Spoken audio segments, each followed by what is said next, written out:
Call Rebel today and schedule an appointment. That's Rebel Heating and Air, 929-8944.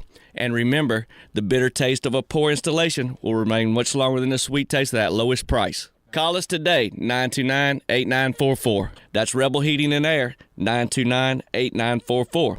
Or go to rebelheatingandair.com. Prescriptions require an online consultation with a healthcare provider who will determine if appropriate. Restrictions apply. See website for details and important safety information. Price varies based on product and subscription plan.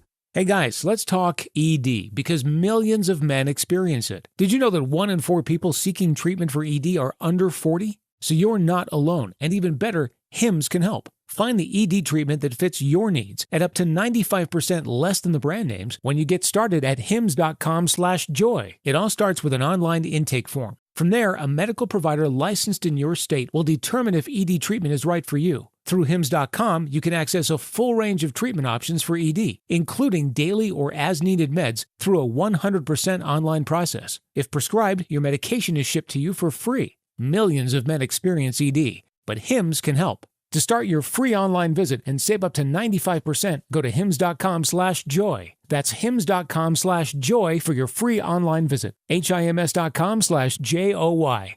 Let's face it, life throws you curveballs. At Goodwood Men's Sexual Wellness, we help you stand tall. Whether you're facing ED or battling low T, we've got the solutions to help you regain the oomph you need. Goodwood is your partner in men's sexual wellness. Visit yourgoodwood.com.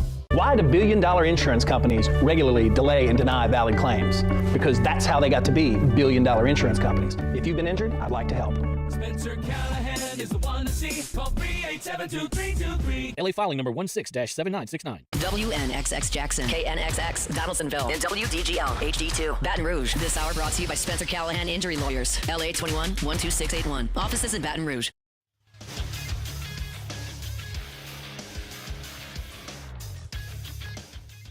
Good morning. It's 7 a.m. here on Friday, February 7th. Today in Baton Rouge, you can expect mostly sunny skies with a high of 80 in hour one of today's show. We'll recap the NFL Honors Awards that occurred last night. We'll discuss NFL MVP, Offensive and Defensive Player of the Year, and Rookie of the Years as well. You can follow us on Twitter or Instagram at OTB_ESPN and watch us on YouTube at the 104.5 ESPN channel. Hour number one of Off the Bench, live from Radio Row in New Orleans for Super Bowl 59, starts now. Let's go, baby, let's go! All-Star Toyota presents Off the Bench with Jacob Hester and T-Bob Hebert. Yeah!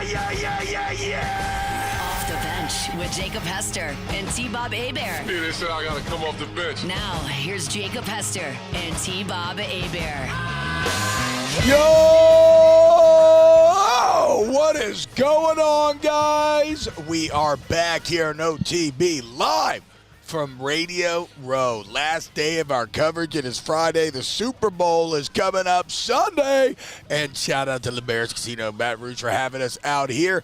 And shout out to our girl, Alondra, who is celebrating a birthday today. Let's go, dude. Happy birthday, Alondra. Let's go.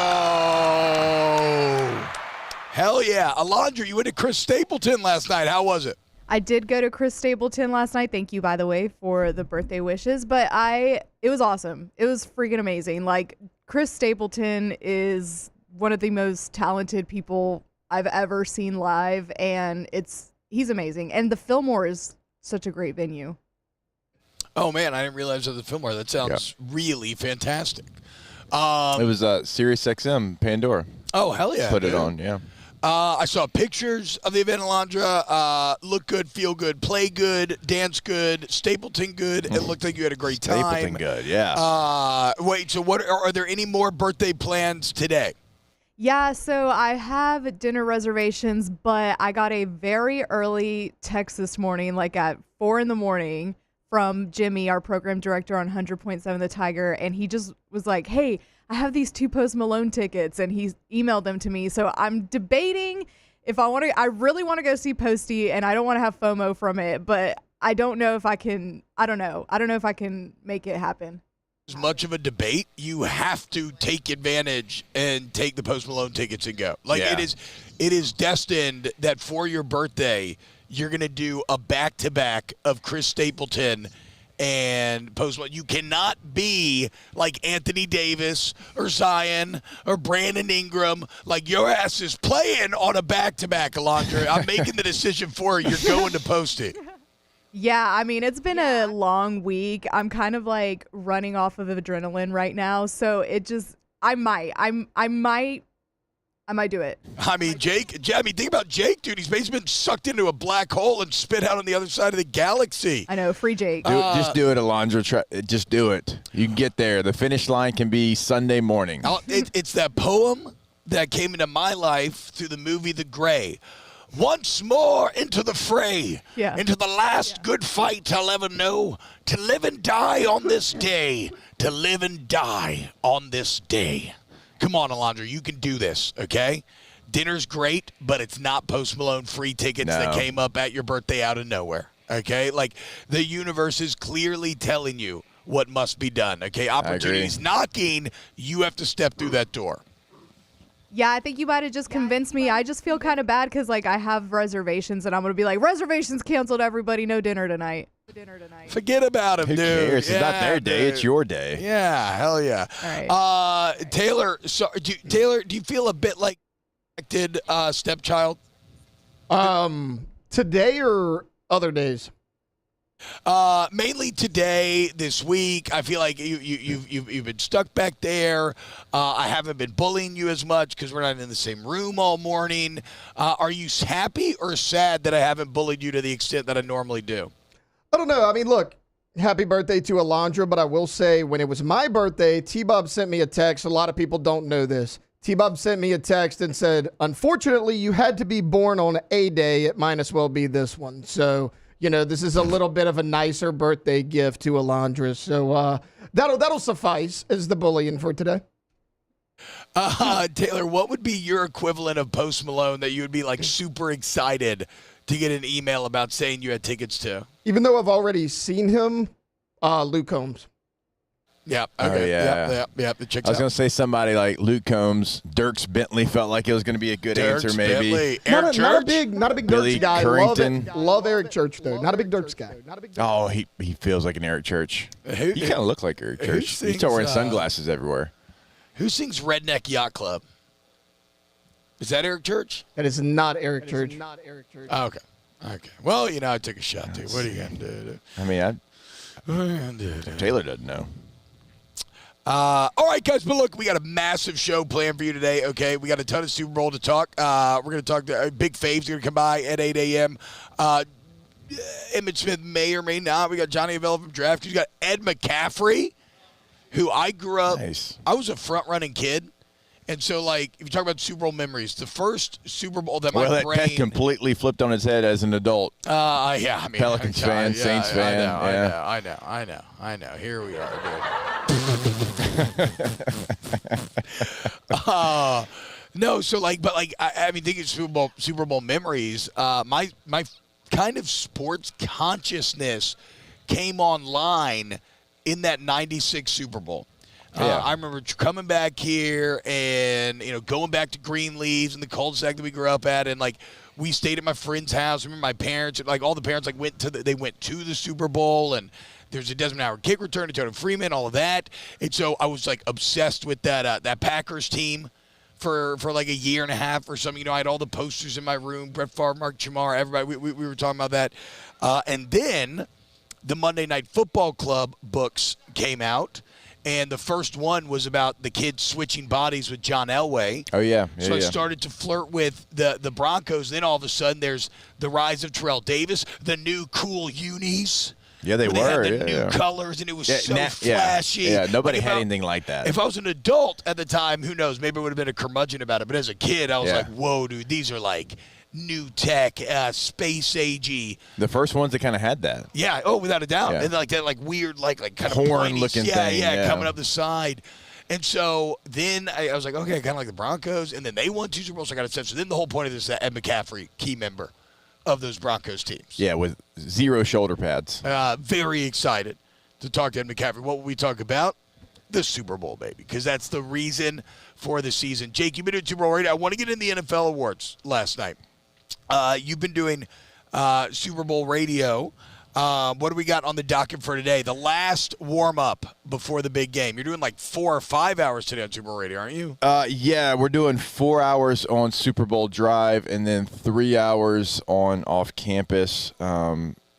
Great list, though. Great list. I know Kenny Chesney is going to be over there at some point today. Jeff Ross. So hopefully, you gonna take your shoes off when Chesney shows up? Just wiggle them little toesies? No shirt, no shoes, no problems. Yep, I believe so. That feels. I think his channel on Sirius XM is called No Shoes Radio. Yep, I believe so. Jeff Ross is going to be there, so maybe I can get roasted by him. Isn't that what his deal is? Yeah. Actually, I was talking to an old partner who owns a bunch of bars and restaurants down here, and he said he's putting on a Jeff Ross roast. I think tonight, actually. All right. So there we go. Flavor Flav is coming over. Jimmy Johnson, NASCAR driver. The staying power of Flavor Flav is pretty incredible. I mean, because even unlike a Snoop, who they feel very similar in how pop culture has embraced them with wide open arms and never let go, but even Snoop's like, the actual musician. You want to talk about rolling a natural 20 on charisma?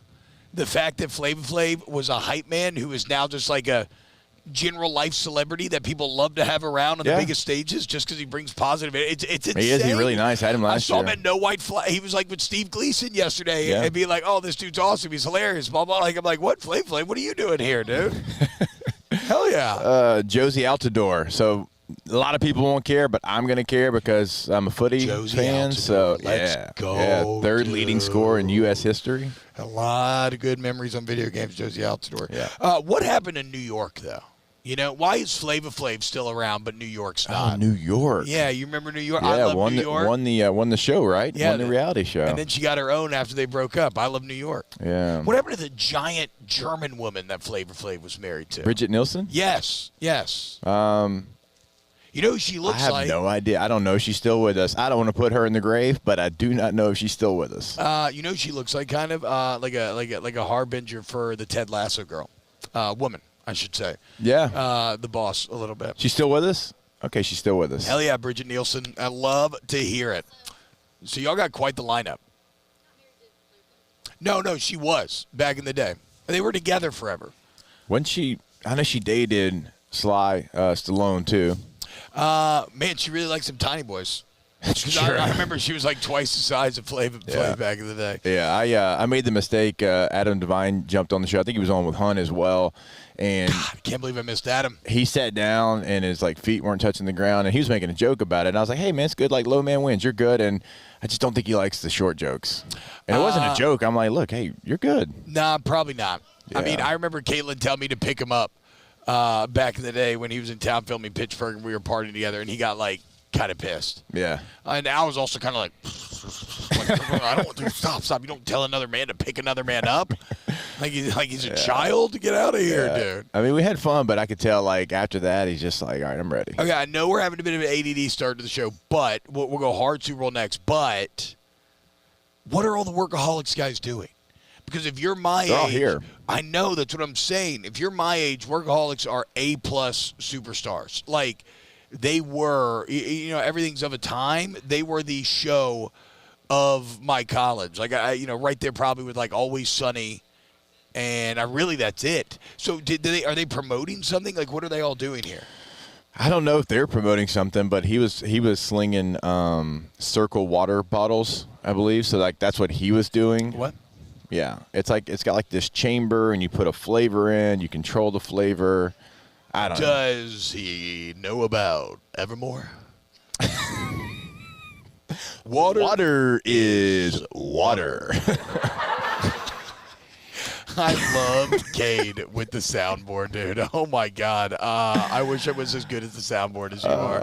Yeah, I mean, he's definitely on point. But he did say they were here, and then they were doing they were checking their T levels. It was a bit they were doing, and Adam's like, dude, I'm 780. I'm like, tight, me too. Let's go. And so that's a big number, right? IT boys. And he's like, which one do you think has almost negative T? And I was like, Blake. He's like, absolutely he does. And so he's like, what said Blake? He said it's so low that it's now become like an issue. Like we're going to get him some treatment. Yeah, okay. I mean, look, man, I was told many moons ago that I had the tea of a 70-year-old man and started doing the shots. They were awesome. Anyway, well, I mean, look, do I have a good one floater? No. That'd have been perfect. I know. We'll wait on it. All right, guys. Okay, look. Okay. We're having a little fun here, guys. Happy birthday, Alondra. Chopping up last day of Radio Row. When we get back, I want to talk Super Bowl, get our final predictions before we let Jake go to do Super Bowl radio. Still want to get into all of the NFL awards last night.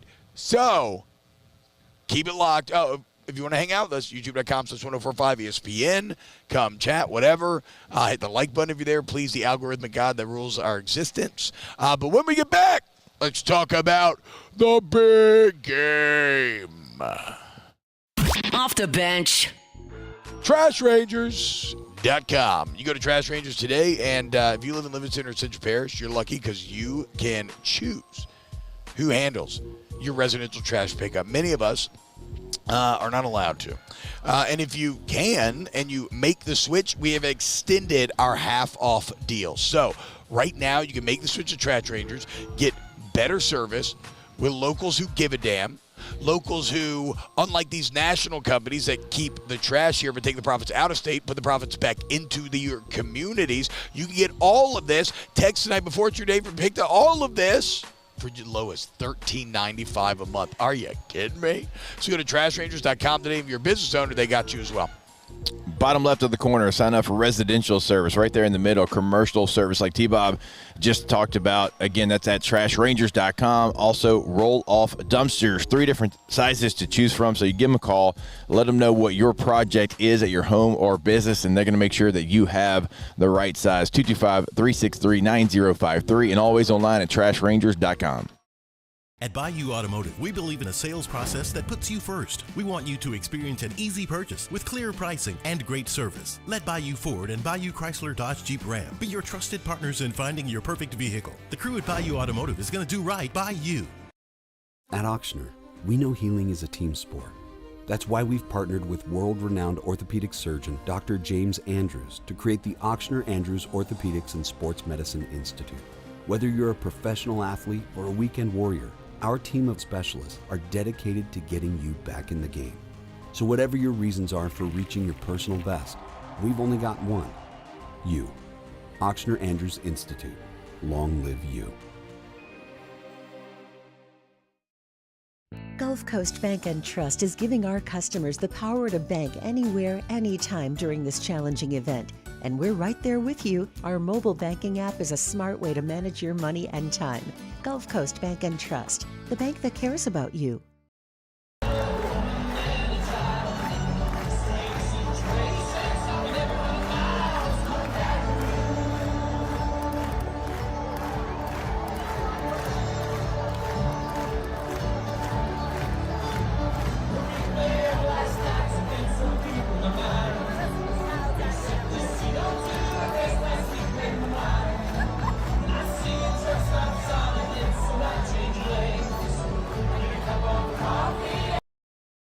Jerry and Benny Payne began Central Plumbing Company out of their driveway in Tanglewood subdivision. 50 years later and 4 generations down the road, we continue to serve Baton Rouge and the surrounding areas for all of their plumbing needs. Residential, commercial, industrial, or hospitality, Central Plumbing is here 24/7, 365. We want to thank our customers, family, and friends for 50 years of success. And looking forward to 50 more. There it is, the extra mile, on the border of expected and extraordinary, for those willing to go further, like vans customized for work or play, with safety and tech to keep you connected, supported by a 5-star sales, service, and finance team, and backed by the 1-star you know. So go the extra mile. It's never crowded, because so few have what it takes to go there. Mercedes-Benz Vans. Family owned and community driven. Service Chevrolet Cadillac, a legacy you can trust since 1972.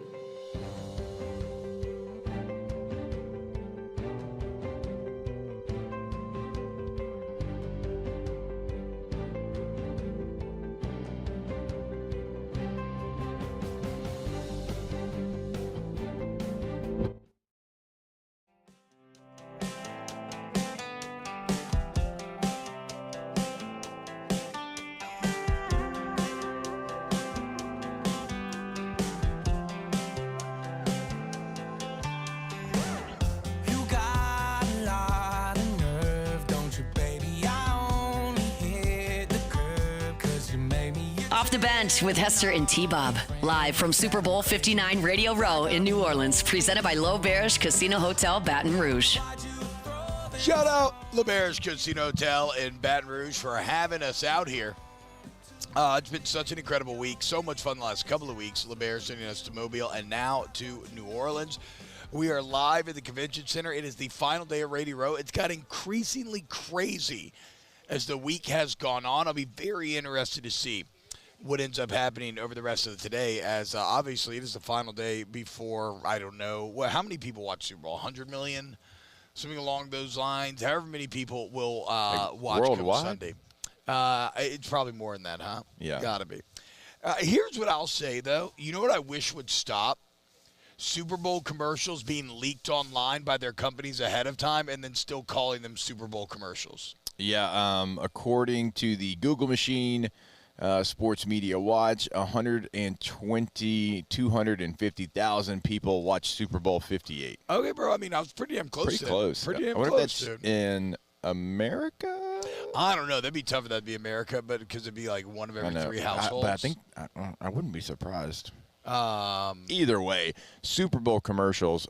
We had, Ron Suter on from USA Today, and he's like somebody that that's what he does is like commercials. But so Super Bowl, like he's dialed in. Yeah. Guess how much a 30-second commercial now costs? $4 million. 8.25. Damn, that inventory's high. 8.25 milli for 30 seconds. Unreal. How dude. in the world do some of these places have $8.25 million? So going back to Adam Devine, he's pushing the Circle water bottle. Yeah. They've got a 30-second commercial. I ain't never heard of that. Looks like a great product. I don't know. How do they have $8.25 million? And you got to pay Adam. We need to make Square water bottle. It's our only hope. Yeah. I mean, I'm guessing. I mean, Be a that's gotta rectangle, some sort of probably. I don't like- think you want square. Be like some sort of like venture capitalism. I don't know. That's insane, though. All right, let's talk about the game, though, Jake. Before we let you go, we look. I feel as if there is a very common refrain starting to form around this game, and I want to know if you agree. Everybody seems to be saying this. Some of the candidates were saying constantly. Would have been hanging out with them all week too. Is that on paper? I think the Eagles are the better. Look like the better team, probably a little more complete. Deeper, yeah. But Patrick Mahomes Is Thanos. and that is kind of like, I hate to boil things down, but like, you know, cliches are cliches for a reason. Yeah. Because a lot of times they are rooted in truth. Not to say there can't be exceptions. And this sounds boring, but I'm struggling to come up with a better read because I happen to agree with that read on the game. It's hard not to because, you know, of Big Red on the sideline and 15 in the backfield and 87 out there playing schoolyard football.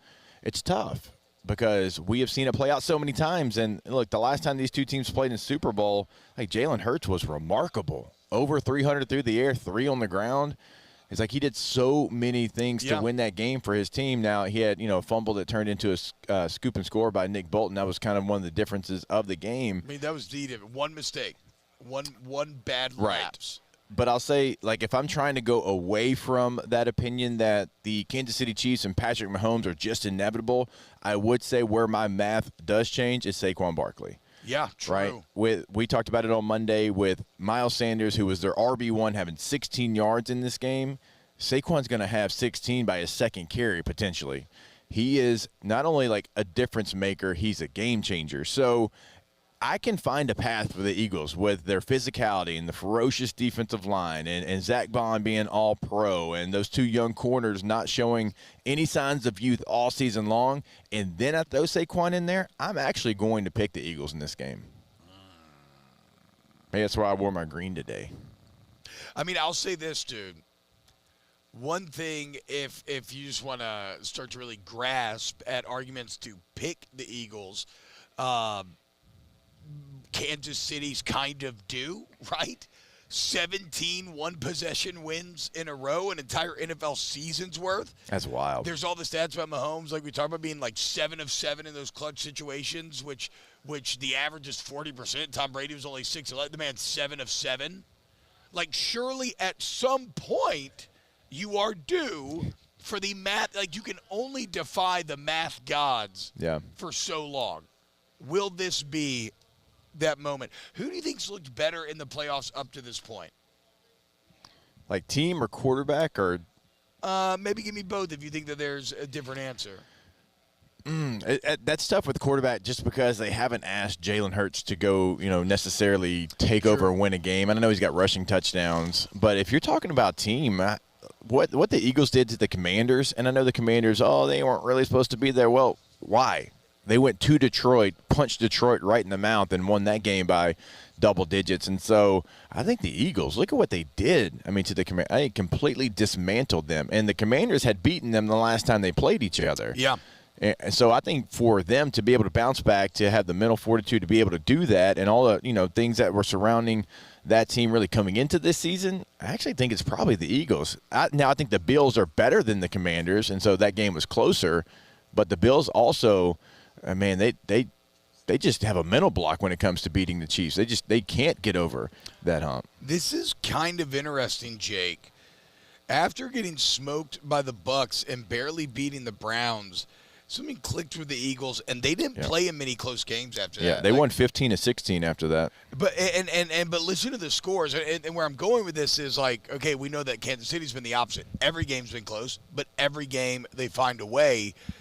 They beat the Giants 28-3, Bengals 37-17, Cowboys 34-6. They beat the Commies by, I guess that's only 8. They beat the Rams by 17 here. They beat the Steelers by 14 here. The Cowboys 41-7.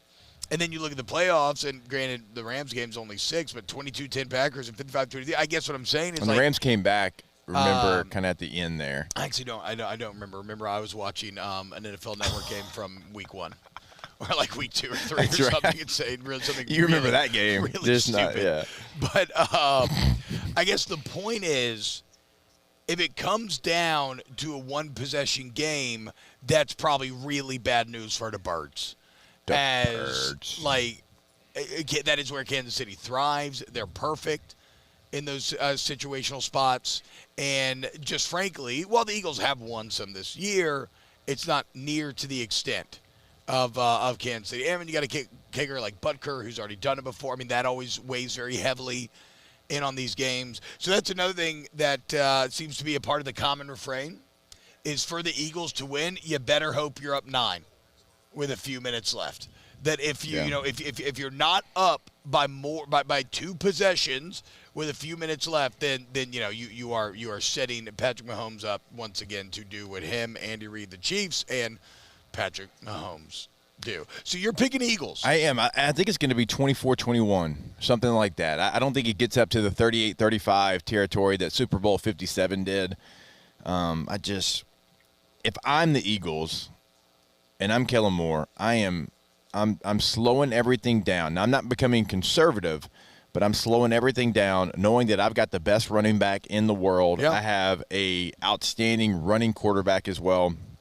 I've got a really good tight end. So the intermediate stuff that's really where I can attack, I think, Kansas City. And so it's okay. Like, hey, 2nd and 4 is awesome. And then we're going to go, and then we'll get to 3rd and 1, and then we're going to tush push, and we're going to get it every single time. And I would these drives, if I'm the Eagles, give me 9 plays, 10 plays, 11 play drives.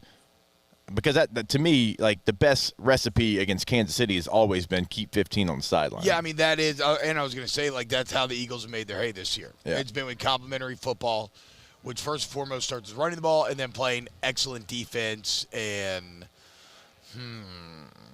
I believe if the line is still where it was it's 1.5 Chiefs 2 days ago. Or was it? I think it's 1.5 Chiefs. It was 1.5 Chiefs last time I looked, too.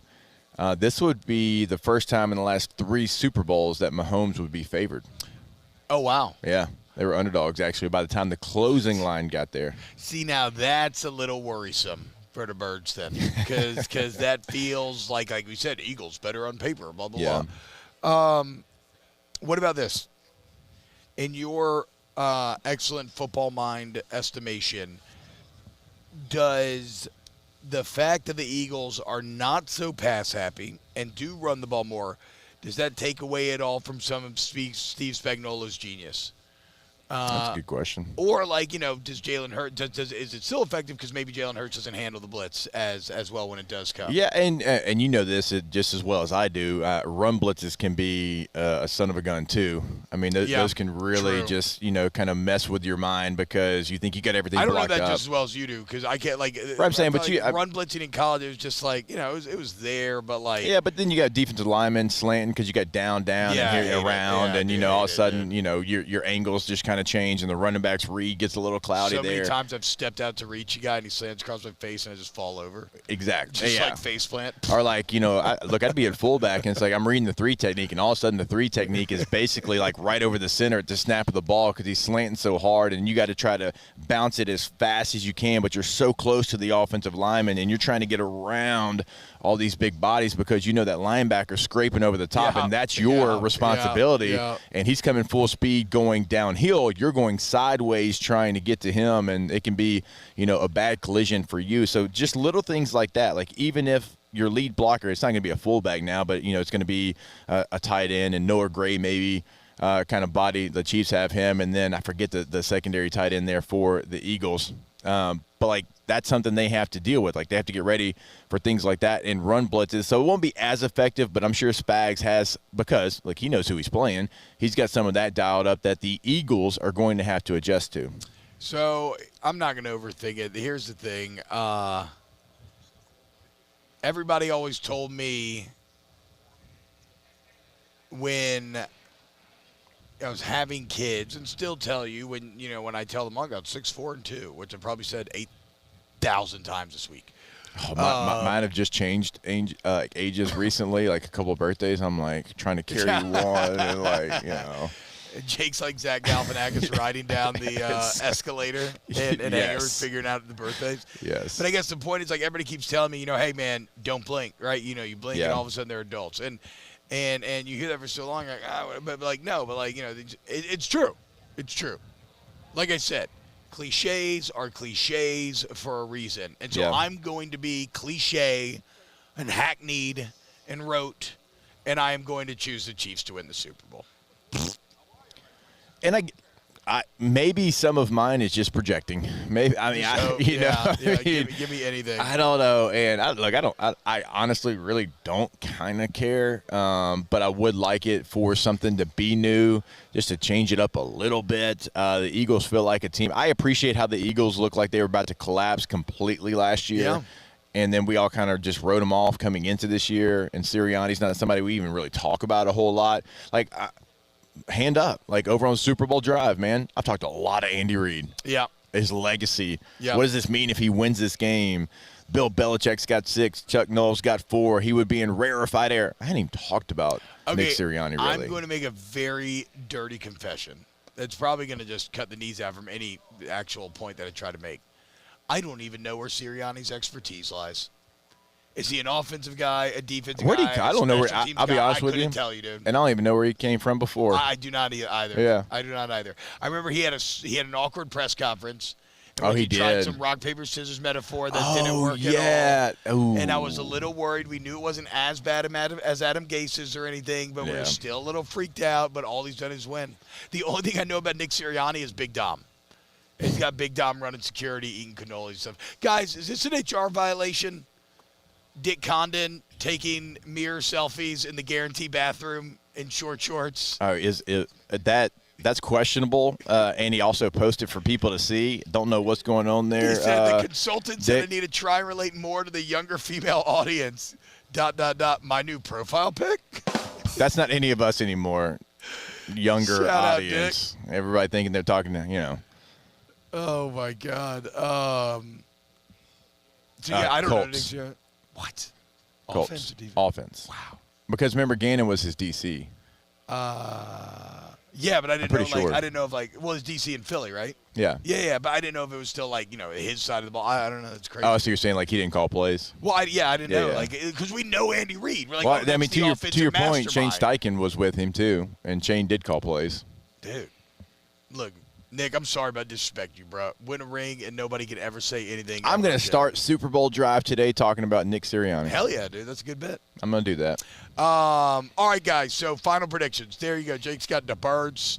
I've got the Chiefs. The thing I'm most interested to see, because Eagles fans, I've talked to a ton of them this week, they're all terrified of Patrick Mahomes. So if they win, they're going to feel like they just survived in-game, right? Like they're going to feel like they threw the ring into Mount Doom. They've done the impossible. Will Eagles fans riot in the city?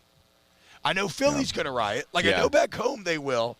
But are there enough of them here, or will they get shut down by law enforcement? Have we greased up the polls? Do not leave your car out. It could potentially get flipped and burned. I mean, you saw the championship game scenes there from Philly. Also, checking in, a 15-year-old just said Sirianni was the Colts OC casuals. Let's go, Jackson. That's what I'm saying, but Jackson definitely knows more about the NFL than I do. He knows more NFL than I do. We get it, bruh. You watch ball. You watch the NFL. Come here with these college facts. Jackson, you couldn't do it, bruh. I bet you don't even know Western Illinois' mascot. Bulldogs? I had no idea, but my dad told me last night, the Leathernecks. Yeah, Bulldog, those are mascot. I think Leathernecks, really? right? Like the leather collar around the Bulldog. Y'all's ability to remember mascots is insane to me.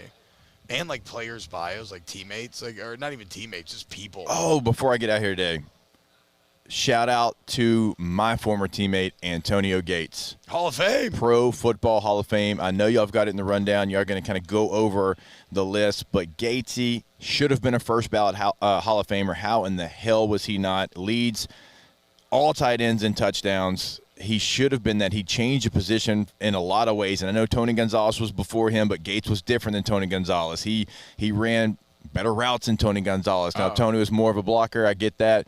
But Gates changed the tight end from what it was to what it is now. Shout out to Antonio Gates, Hall of Fame. We'll get into the Hall of Fame as well as the NFL awards when we get back here on Off the Bench. Off the Bench. Hey, guys, go to All-Star Toyota of Baton Rouge, allstartoyota of BatonRouge.com.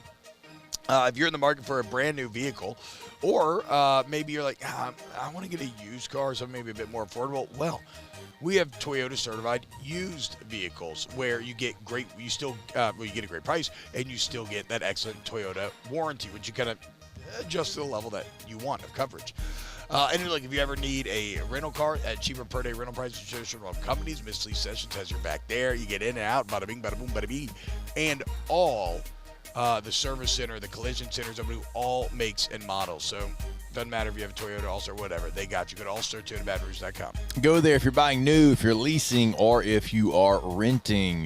Mardi Gras is a little bit later this year, so you still have time. Going to be at the end of this month, kind of beginning of March. Kids going to be out of school then, so I'm sure you've got some type of a trip planned. So if you do, go ahead and go rent that Toyota today. Everything is available, bigger, smaller, better on gas mileage, whatever it might be. You can find all that on their website, allstartoyota of BatonRouge.com.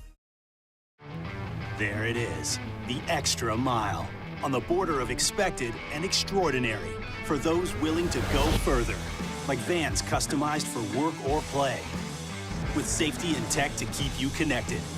Supported by a 5-star sales, service, and finance team. And backed by the 1-star you know. So go the extra mile. It's never crowded because so few have what it takes to go there. Mercedes-Benz Vans.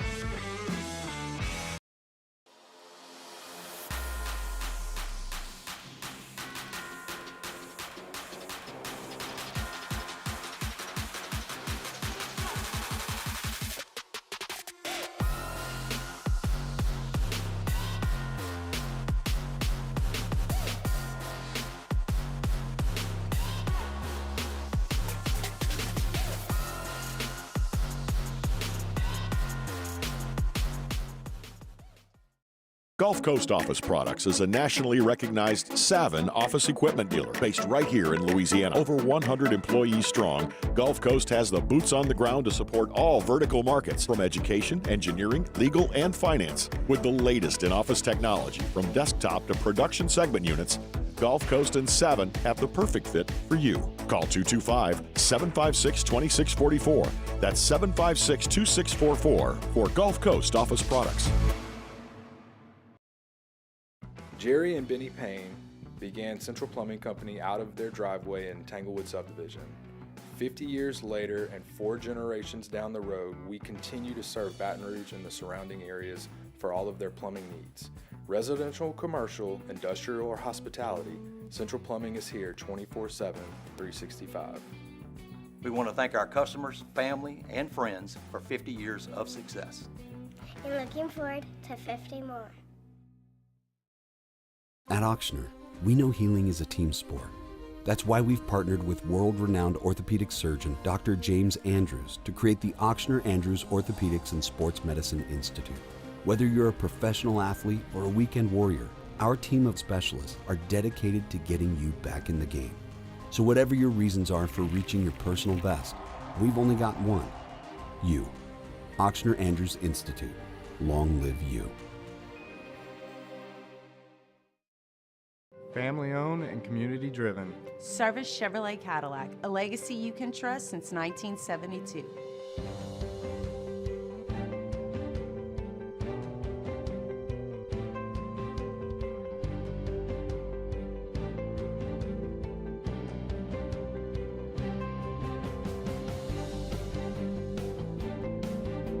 Service Chevrolet Cadillac.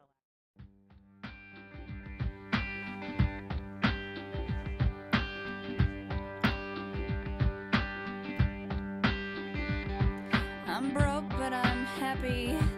I'm poor, but I'm kind. Off the Bench with Hester and T-Bob. Live from Super Bowl 59 Radio Row in New Orleans. Presented by L'Auberge Casino Hotel, Baton Rouge. I'm sane, but I'm I'm here on theathletic.com, and I love The Athletic, but I see by Jake Seeley, best 2025 Super Bowl commercials ranking the ads. What are we doing here? It's not even out yet. Surprise us, give us something to watch during the Super Bowl, and then put them online. Freaking crazy. Proud of you, Alondra. By the way, it's Alondra's birthday. Everybody be nice online and wish her happy birthday. He was trying to do a charity at the rim shot. Alondra's birthday is a joke to you, Kate? Wow, Kate. The hell is wrong with you? I'm proud of Alondra. She has canceled her dinner resis, meaning Posty is on deck. Let's go, baby. All right, guys, so the NFL awards took place last night, and Josh Allen took home the MVP.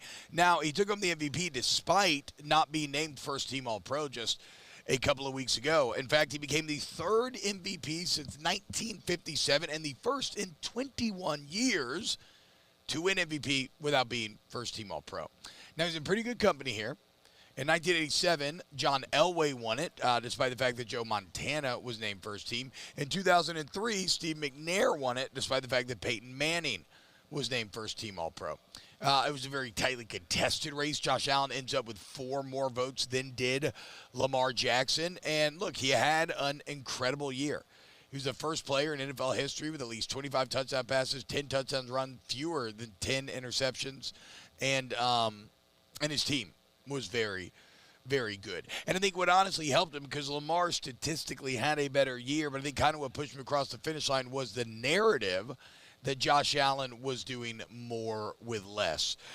Tay, I feel like you probably have a little more passion for this conversation and the fight than anybody in this room. Do you think that the NFL voter, because it's interesting, it's the same voters for All-Pro and MVP. And so that's why Lamar Jackson was viewed as the favorite coming in, because they had all just voted Lamar Jackson first-team All-Pro. Tay, do you think that they got this right? Yeah, I do. And to your point, it's the storyline, right? It's like, hey, can Josh Allen cut down on the turnovers? He absolutely did that with less talent than he's ever had. It's very similar to last year with Lamar, because honestly, T-Bob, you and I had this discussion last year after the NFL honors. Brock Purdy finished second, and his numbers actually across the board were better than Lamar a year ago. But what did we want to see from Lamar? Hey, can he be that pocket passer? Can he stay in there, deliver the ball downfield? And he did that. It's almost like, it's obviously a merit-based award, but it's almost like, hey, can he do what we've been begging him to do? if they can do that, they can finally get over that obstacle. Josh Allen did that. I mean, look, the best quarter, I said this 2 years ago, and I think it reigns even more true today. Patrick Mahomes, far and away, best quarterback in the NFL. But if you're asking me who the best player in the NFL is in terms of the offensive side of the ball, I think it's Josh Allen. Like, the guy does everything. He's got speed to get to the outside. He's got power to run up the middle. He can make every throw. He might have the strongest arm in the NFL. Like, Josh Allen continues to get better and better. I think the NFL got this right. And so it's interesting because if you're talking about, I think I would answer that question you just asked with Lamar. But maybe the biggest thing that Josh Allen has over Lamar is, although he doesn't have the championships, he's been perfect in the playoffs, statistically. He's literally like the best of all time in the playoffs, just can't manage to get past Patrick Mahomes by no fault of his own necessarily. It is crazy, though. I don't disagree with you, but it is crazy to think about the year that Lamar Jackson had, and then he goes home empty-handed last night. Now, he got first-team All-Pro. And when it comes to getting in the Hall of Fame, the more All-Pros you can stack, like that's always a major, major resume point for a gold jacket. But he did not get Offensive Player of the Year. That went to Saquon Barkley, which, of course, right, you want to honor the year that Saquon Barkley had because, I mean, come Sunday, he's just 30 yards away from putting up more rushing yards in a single season than any back in NFL history. He's on the edge of breaking Terrell Davis' record. Come Sunday, he could end up with 2,500 yards in the season. You need to honor that and not just give awards to quarterbacks. So Saquon Barkley takes home Offensive Player of the Year. But what that means is Lamar goes home empty-handed last night, and he threw for 4,100 yards and 41 touchdowns. He became the first player in league history to have 4,000 yards passing, 900 yards rushing in the same season, and his 119 passer rating was fourth highest in NFL history. So, like, Lamar had, it almost reminds me of back in the day when Matt Leinart won the Heisman year one, and then I think Reggie Bush won the Heisman year two, but in year two, Leinart had a better statistical season. Like, his raw numbers were better. But I think he had just won it, and Reggie Bush was also awesome. And so there's also a little bit of, like, familiarity where if you're Lamar Jackson, you've already won the award, twice? If we're going to give it to you again, you have to be, I guess you can't have, like, anybody even in the same neighborhood. And Allen was in the same neighborhood. He showed a lot of improvement. He was, like Taylor said, he had narrative on his side, and so he ends up taking home MVP. Both guys are awesome, though. Both guys are absolutely awesome. All right, when we get back here on Off the Bench, let's get to the rest of the NFL awards last night as a former Tiger cleaned up. More Off the Bench coming up next. Off the Bench. At Bayou Automotive, we believe in a sales process that puts you first. We want you to experience an easy purchase with clear pricing and great service. Let Bayou Ford and Bayou Chrysler Dodge Jeep Ram be your trusted partners in finding your perfect vehicle. The crew at Bayou Automotive is going to do right by you.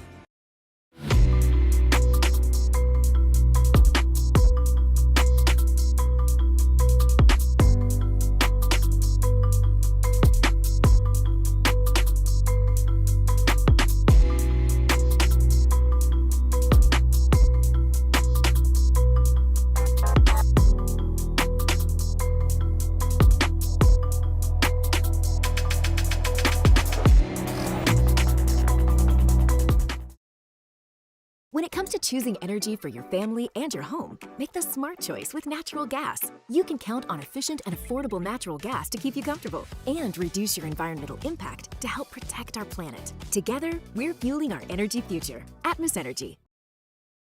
Jerry and Benny Payne began Central Plumbing Company out of their driveway in Tanglewood subdivision. 50 years later and 4 generations down the road, we continue to serve Baton Rouge and the surrounding areas for all of their plumbing needs. Residential, commercial, industrial, or hospitality, Central Plumbing is here 24/7, 365. We want to thank our customers, family, and friends for 50 years of success. And looking forward to 50 more. There it is, the extra mile, on the border of expected and extraordinary, for those willing to go further, like vans customized for work or play, with safety and tech to keep you connected.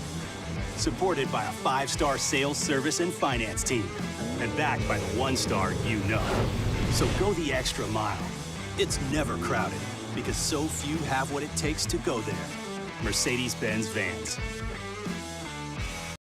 At Auctioner, we know healing is a team sport. That's why we've partnered with world-renowned orthopedic surgeon Dr. James Andrews to create the Auctioner Andrews Orthopedics and Sports Medicine Institute. Whether you're a professional athlete or a weekend warrior, our team of specialists are dedicated to getting you back in the game. So whatever your reasons are for reaching your personal best, we've only got one. You. Auctioner Andrews Institute. Long live you. Family owned and community driven. Service Chevrolet Cadillac, a legacy you can trust since 1972.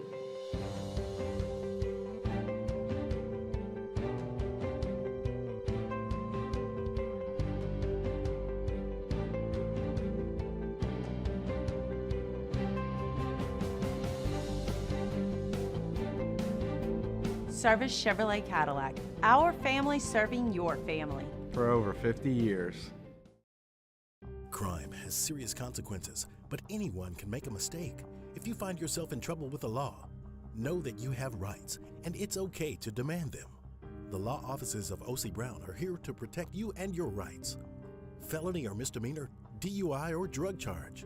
No matter what crime you're accused of, you still have rights. Let the law offices of O.C. Brown uphold them. Call 225-343-1111. Your law firm for a lifetime. There's never been a better time to catch a John Deere deal from the crew of Sunshine. Ask us about our low monthly payment options on our tractor packages and let the good times roll. With equipment strong enough to power one of the world's largest celebrations, we've got your needs covered too. Learn more about what it means to be powered by Sunshine at sunequip.com. Some restrictions apply.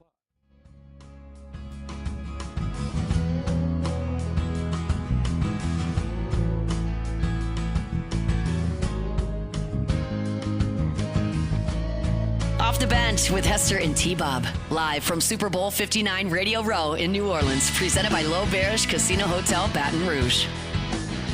Yo, what's going on, yo? Welcome back to OTB, live from Radio Row. Shout out to Bill Wegman, Cave Wazdan, Rip Shuey, doing great on site work here. Alon's been killing the afternoon here. Taylor holding down the fort back home. We got Ross Jackson, everybody else hunting, killing on LouisianaSports.net. It's been a great week here. And shout out to the L'Auberge Casino Hotel Baton Rouge for having us out. All right, so the NFL awards took place last night. We just talked MVP, but if you're listening to this show, chances are the thing that you care about most is going to be Jayden Daniels. How about Jayden Daniels? He officially wins Offensive Rookie of the Year as once again, here it is, once again, Jayden just continues to he's on an all-time heater, man. I mean, here he goes from 2 years ago being a pretty good quarterback. Like, you could see the potential, but nothing overtly special. He was supposed to be like a fifth-round pick, I think, entering his season is what his draft stock was. And, well, he got better and better and better, continued to climb and climb and climb. Then there's all of a sudden, you know, then he takes home the Heisman, right, with the most statistically dominant season that we've seen since the 70s. Really only Joe Burrow even coming close to said season. And then all of a sudden it's like, oh, well, Jayden Daniels be the #1 overall pick. Now, Caleb Williams was always supposed to be the #1 overall pick. And Jayden Daniels is like when you're playing Street Fighter, second player hits a start button, and a new challenger has entered the arena. And so a lot of debate started to take place. Who should you pick? Caleb Williams, Jayden Daniels. Who's more ready for the NFL? And I will say this. There's a lot of career left to go. Who knows where they eventually go? But at the same time, it is inarguable that the Chicago Bears made the wrong choice and that the Washington Commanders were the beneficiary of said wrong choice. I mean, if you think about it, and again, Caleb Williams, I'm not saying like he's done, he sucks or anything like that, but they both went into awful spots, and one of them did this. Jayden Daniels took a 4-13 team and he flipped the script and made them 12-5. He won 2 playoff games. He went to the conference championship. He became the first rookie in NFL history to throw for more than 3,500 yards and rush for more than 800. Remember, we just talked about Lamar Jackson, who became the first quarterback in NFL history to throw for 4K and rush for 9. Jaden Daniels is on the edge of that, and it's only year 1. The Commanders averaged 28.5 points a game this year. That's the most ever for a team with a rookie quarterback. So in Jaden Daniels, it's not fluky. It's not one element. Here's a guy who has all the stats to win Rookie of the Year, has the wins to win Rookie of the Year, like, the actual results turnaround, and has the intangibles. The moments, the likability, the smile, the coolness with which he operates. I mean, speaking of moments, he took home a second award at the NFL Awards last night for a Hail Mary against who? The Bears. That's right, Caleb Williams. So much debate took place during spring of last year. Caleb Williams, Jaden Daniels. Here, we're officially calling it. At least in year 1, it wasn't even close, and Jaden Daniels was the best rookie in the NFL. I think that's where you could get in the YouTube video, Taylor. But look, for what it's worth, Brock Bowers finished second. Bo Nix finishing third. Makes a lot of sense there. Jared Verse, talk about a good draft for the L.A. Rams. Jared Verse wins Defensive Rookie of the Year. And how about this? He was the Rams' first-round pick in 8 years that they've had because of moves and whatnot. But Jared Verse wins Defensive Rookie of the Year. Quinyon Mitchell gets second. Braden Fisk gets third. You're going to talk about establishing a core that's going to last you years. The Rams drafted not 1 but 2 defensive linemen, one on the edge, one on the interior, that end up finishing first and third in Defensive Rookie of the Year. Also, put some respect on those FSU teams, okay? When LSU opened with FSU 3 years ago, who could have known what Jared Verse and Braden Fisk were going to be? And last year, when we were all giving crap to Miles Frazier for talking about how 55 was good or telling me he was good or whatever, again, put some respect on Miles Frazier's name, because it turns out Braden Fisk is very, very good. And then shout out to Joe Burrow, man, winning Comeback Player of the Year. And I love this quote. He said, quote, "I wouldn't necessarily say this is an award you want to be nominated for 2 times, but I'm proud of the work I put in to come back from these injuries that I seem to face every year." So shout out to Joe Burrow taking home Comeback Player of the Year. Kevin O'Connell, Coach of the Year. Rick Armstead upsets Cam Jordan for Walter Payton Man of the Year.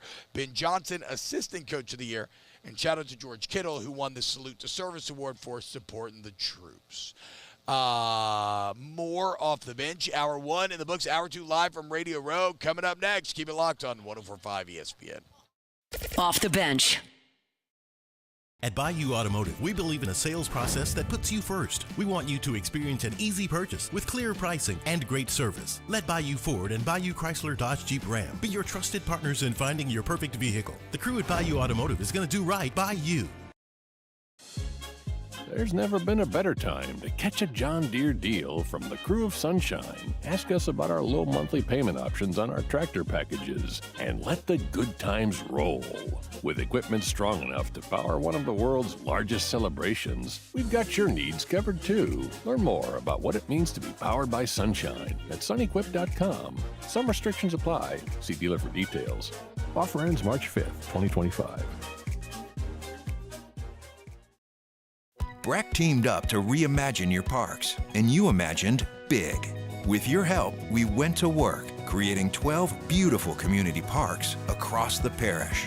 A family-sized water park, miles and miles of trails, and parks just for your dogs. There are more places to splash, to explore, to run wild, and even soar. You imagined, we delivered. Gold.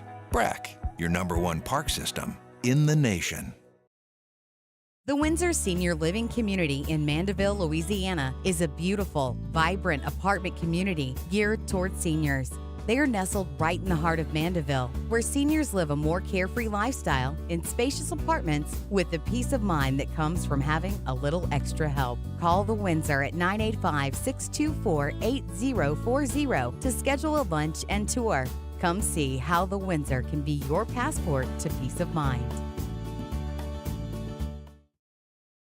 Jerry and Benny Payne began Central Plumbing Company out of their driveway in Tanglewood subdivision. 50 years later and 4 generations down the road, we continue to serve Baton Rouge and the surrounding areas for all of their plumbing needs. Residential, commercial, industrial, or hospitality, Central Plumbing is here 24/7, 365. We want to thank our customers, family, and friends for 50 years of success. And looking forward to 50 more. There it is, the extra mile, on the border of expected and extraordinary, for those willing to go further, like vans customized for work or play, with safety and tech to keep you connected, supported by a 5-star sales, service, and finance team, and backed by the 1-star you know. So go the extra mile. It's never crowded, because so few have what it takes to go there. Mercedes-Benz Vans. Looking for the ultimate game day experience? Come to the Queen Casino in Baton Rouge. Savor game day platters and snacks, plus drink specials at 1717 Kitchen and Cocktail. So come out for game day and let our team make you the MVP. The Queen Casino, where every moment is a win.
Good morning. It's 8 a.m. here on Friday, February 7th. Today in Baton Rouge, you can expect mostly sunny skies with a high of 80 in hour 2 of today's show. We'll have Big Fave, Marlon Favorite, coming up at the top of the hour.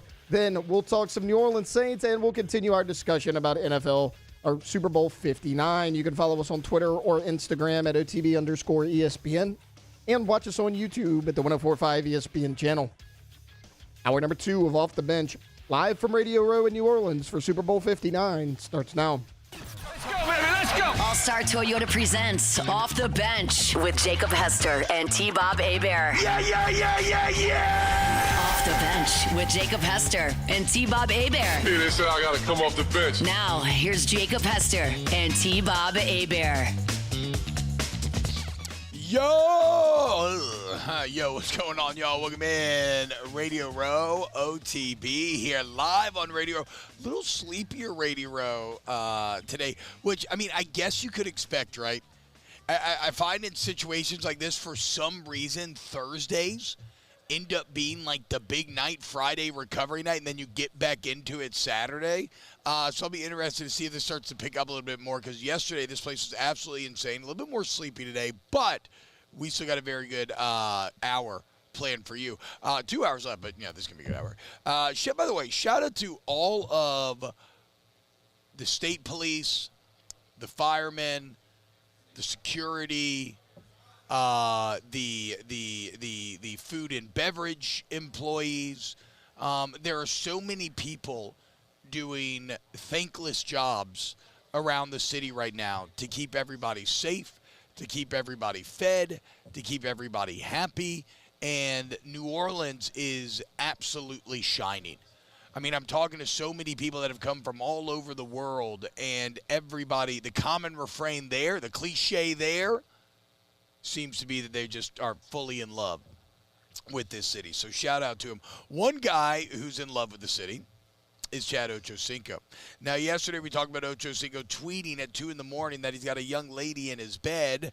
How does he kick her out without being rude? Well, yesterday at 1:27 p.m. in the afternoon, he tweets, "She's still in my room," with a facepalm emoji and a video of the girl. It's his girl. It's his girl. I've seen her before. It's his girl. So Chad Johnson, expert level trolling, got all of us. And my God, his girl's fine. Good on Chad Johnson. Some guys just have it all. Can eat McDonald's every single meal and still have an 8-pack. They can come out of nowhere and get a podcast on the volume and completely blow everybody out to the water to the point where you get poor T-Bob Hebert and Aaron Murray fired from the volume. Unbelievable. I'll still love Ochocinco, though. But he got us. He got us. It's been his girl in the room the entire time. What are you going to do? What are you going to do? I just thought about something pretty cool, guys. And shout out to Harrison Valentine, works at LSU. He pointed this out. But Paul Skeens and Jaden Daniels reigning rookies of the year. You want to talk about a strong brand move for the Tigers in both the MLB and the NFL right now? Where was the best player in the entire league in their first year from? LSU. Great recruiting pitch there from the boys. We talked a lot of NFL honors in hour number 1. We get some Hall of Fame talk as well. We'll catch up with Big Fave. But we talked a lot of NFL honors. Josh Allen taking home MVP over Lamar Jackson. Jane Daniels taking home Rookie of the Year. I think the one I missed, Patrick Surtain, second, became Defensive Player of the Year. He was the first cornerback to win in 5 years. Who did Patrick Surtain beat out? Trey Hendrickson. Trey Hendrickson finished second in Defensive Player of the Year voting. Once again, the Saints are laughable with some of the decisions that they have made. They've actually drafted better than we thought. They just have not done a good job of once you get them in-house, who do we retain? Alondra, Taylor, if y'all have any NFL honors takes, this will be the last time that we mention it today. Get your takes off. So I was going to mention this for NFL Story of the Day, but I have something else. We can do it here. The biggest thing with NFL honors that I noticed that a lot of people are talking about is the fact that Eli Manning did not make the Hall of Fame on that first ballot. And, you know, there's been a lot of discussion on why didn't Eli Manning make the Hall of Fame, guys? He was snubbed. Listen, Eli Manning's going to make the Hall of Fame. And wanted to pull up a few things. It is not as clear-cut as you may think it is. Eli Manning is a 2-time Super Bowl champ. He beat Tom Brady twice. You do that, you're in the Hall of Fame. No question about it. To be a first ballot, though, I kind of agree with... Do what? Sorry. Do what? Especially doing it in New York. Like, that is undeniable with Eli Manning. It's 2 Super Bowls, but it's like you said, contextually, it's 2 Super Bowls against the best quarterback of all time. You 2 owed him, and you did it as the head of the New York Football Giants. And, like, the biggest media market, the old school. So, yes, I agree with you. Like, you do that, and you're in the Hall no matter what the stats say. But it does not guarantee you the rank of first ballot. No, it doesn't. And to your point, the first Super Bowl he won, some people say that's the greatest New England Patriots team of all time, or maybe the best team in NFL history. I mean, that's Randy Moss, it's Tom Brady. But, okay, he was Super Bowl MVP once, 2-time Super Bowl champ. Never has been an All-Pro. 0 All-Pro selections, just 4 Pro Bowl selections. He's 11th all-time in passing yards. He's 11th all-time in interceptions. And he's 11th all-time in touchdowns. So he's kind of touchdown to interception right in the middle. He's the Giants' all-time leader in basically every category, but his career winning percentage is .500. He has just as many wins as losses, the exact same number. He's 11th in passing yards. He's 11th in passing touchdowns, and no first-team All-Pros. You're not a first-ballot Hall of Famer with that resume. I love Eli Manning. Big fan of the Manning family. You're not a first-ballot Hall of Famer. No.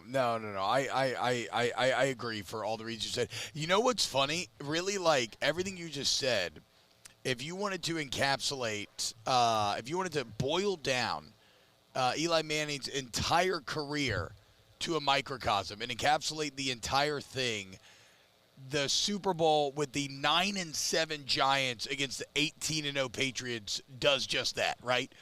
Because on display is the 500 overall record, the kind of middling stats, but when it mattered most on the biggest stage against the best team, managed to get hot and find a way to get it done. So Eli not making first ballot, but did, or will. He will make the Hall of Fame.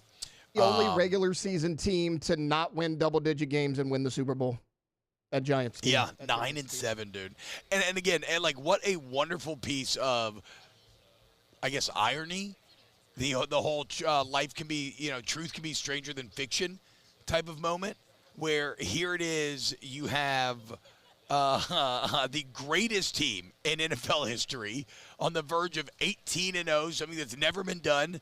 The 74 Dolphins sitting there waiting with champagne, wondering if they're finally no longer going to be able to pop it. And the only team ever to win the Super Bowl without double-digit wins is the one who beats them. Like, that is the NFL on display right there. That shows you why it was so incredible that the Patriots are 17-0 to begin with, and why it's so hard, or 18-0, but why it's so hard to finish said fight. Alondra, I don't want you to think I'm ignoring your takes on the NFL awards. I'm just guessing because you were at Chris Stapleton last night that you don't. I mean, do you have anything you want to say about the awards? No, because like you said, I was at Chris Stapleton, so I didn't watch them. But yeah, shout out Joe Burrow. True, come back just later. Shout out Joe Burrow shout always. Out Burrow. Shout out Joe Burrow. I'm so upset that he was there yesterday and I wasn't, because like I said, I've said this before. If I ever come across Joe Burrow, I am shooting my shot, no questions asked. Like, I have to. Do not come. That's what they would tell you. Do not. You're not allowed. You're freaking him out. You're freaking him out. Granted, I mean, I don't know. I remember I didn't see him yesterday either. I saw him one time in college, like at right before like a press conference or something. And even though I was an adult with a child at the time, I was like intimidated, and it was such an emasculating bad feeling. You know, I'm an adult, I'm a working professional, I have a family, and here's this kid who's like 23, still in college, and yet I feel like nervous around him. And so I've kind of made it my life's goal never to be around Joe Burrow again, because it just made me feel too small, you know. So that's why I hang out with Taylor. Because he makes me feel big. Yeah, that's fair. We don't hang out enough, T-Bob. We can hang out if you want. You don't want to hang out with me. I mean, to be fair, I don't hang out with anybody except for John from Rouse's. I text T-Bob twice a day asking him what he's doing and just never get a response. If that was true, I would actually hate you. If someone was hitting me up twice a day to hang out, I'm not a mean person. I'm not a mean person. Eventually, I just be like, bro, you gotta leave. You gotta leave me the hell alone, dude. I'm done. I'm done. Shut up. Shut up. All right, Big Fave just showed up here on Radio Row. When we get back, let's talk to Big Fave. What's happening, babe? More Off the bench. Hello, somebody.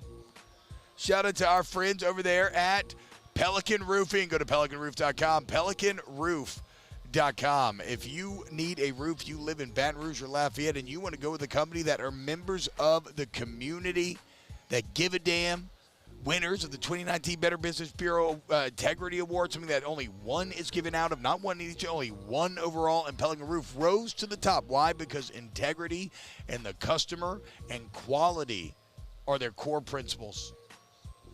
You know, at the core of everything that they do. And check it out, just as far as like functional advantages, you head over to pelicanroof.com. You use the instant quote tool. It's very easy. Put in your address, get a satellite image. You can immediately get an idea of what you're going to be working with, what type of roof you want to do.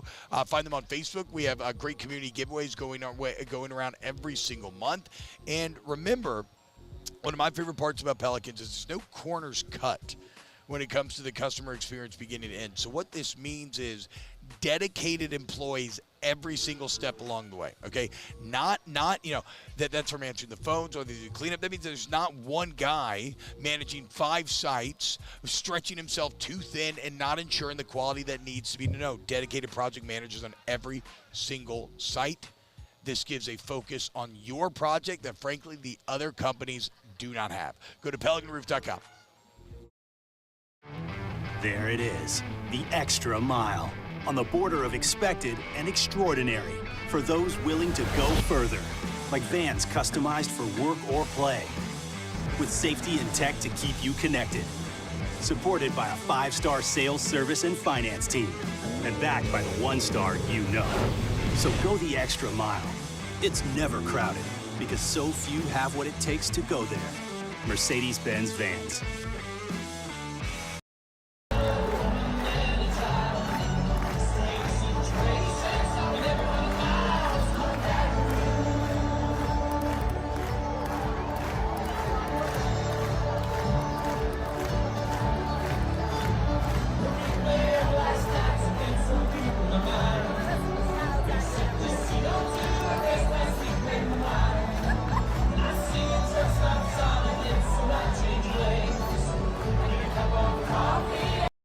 At Ochsner, we know healing is a team sport. That's why we've partnered with world-renowned orthopedic surgeon Dr. James Andrews to create the Ochsner Andrews Orthopedics and Sports Medicine Institute. Whether you're a professional athlete or a weekend warrior, our team of specialists are dedicated to getting you back in the game.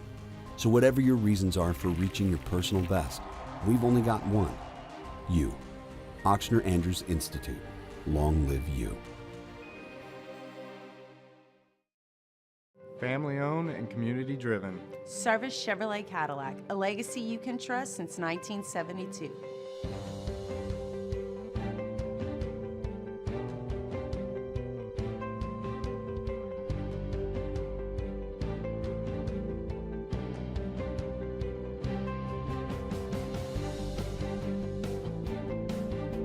Service Chevrolet Cadillac, our family serving your family. For over 50 years. Crime has serious consequences, but anyone can make a mistake. If you find yourself in trouble with the law, know that you have rights, and it's okay to demand them. The law offices of O.C. Brown are here to protect you and your rights. Felony or misdemeanor, DUI or drug charge. No matter what crime you're accused of, you still have rights. Let the law offices of O.C. Brown uphold them. Call 225-343-1111. Your law firm for a lifetime. There's never been a better time to catch a John Deere deal from the crew of Sunshine. Ask us about our low monthly payment options on our tractor packages and let the good times roll. With equipment strong enough to power one of the world's largest celebrations, we've got your needs covered too. Learn more about what it means to be powered by Sunshine at sunequip.com. Some restrictions apply. See dealer for details.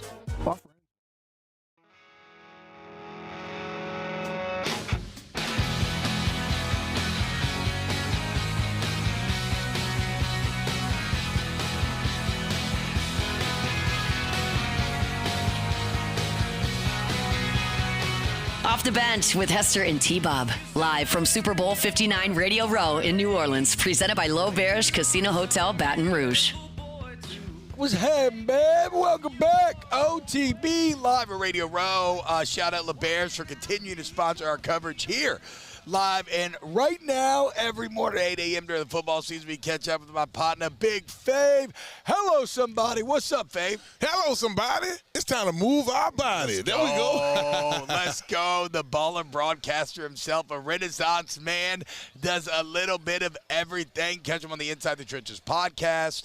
Fave, you got a party going down this afternoon? What's going on? Oh, yeah, man. We're going to it's thank God for hip-hop. My homie Chase came down from Philly to DJ at the spot where I usually do my podcast at Uptown Sports Social. So from 3:30 to 4:30, I'm gonna be there. I'm gonna leave Chase there because I gotta go MC the event. Mike McKenzie versus Team Landon Collins. Oh, let's go, yes, bro. Indeed. You got a lot going on today, Fave. Yeah, it's a packed day today. Well, hell yeah, man. So what's your Radio Row been like so far this week? What's been the favorite thing? What you been doing? You've been running around, networking, trying to make stuff happen. What you been doing? Yeah, that's been a cool part, man. I had a chance to catch up with Mario. I did a little Spanish radio. It's my first time doing that. A couple of my buddies from Well, SEC brothers, right? Yeah. Lewis Murphy, him and Roy had me on their one-on-one podcast, and then RP and Meach and all those guys over. So I've been interviewing throughout the Radio Row, but today I think I might do a little interviewing. Yeah, let's go, baby. Hey, so as far as the Super Bowl itself goes, you are someone, of course, who's played a lot of football. You have a national championship ring. You have a Super Bowl ring as well. Excuse me.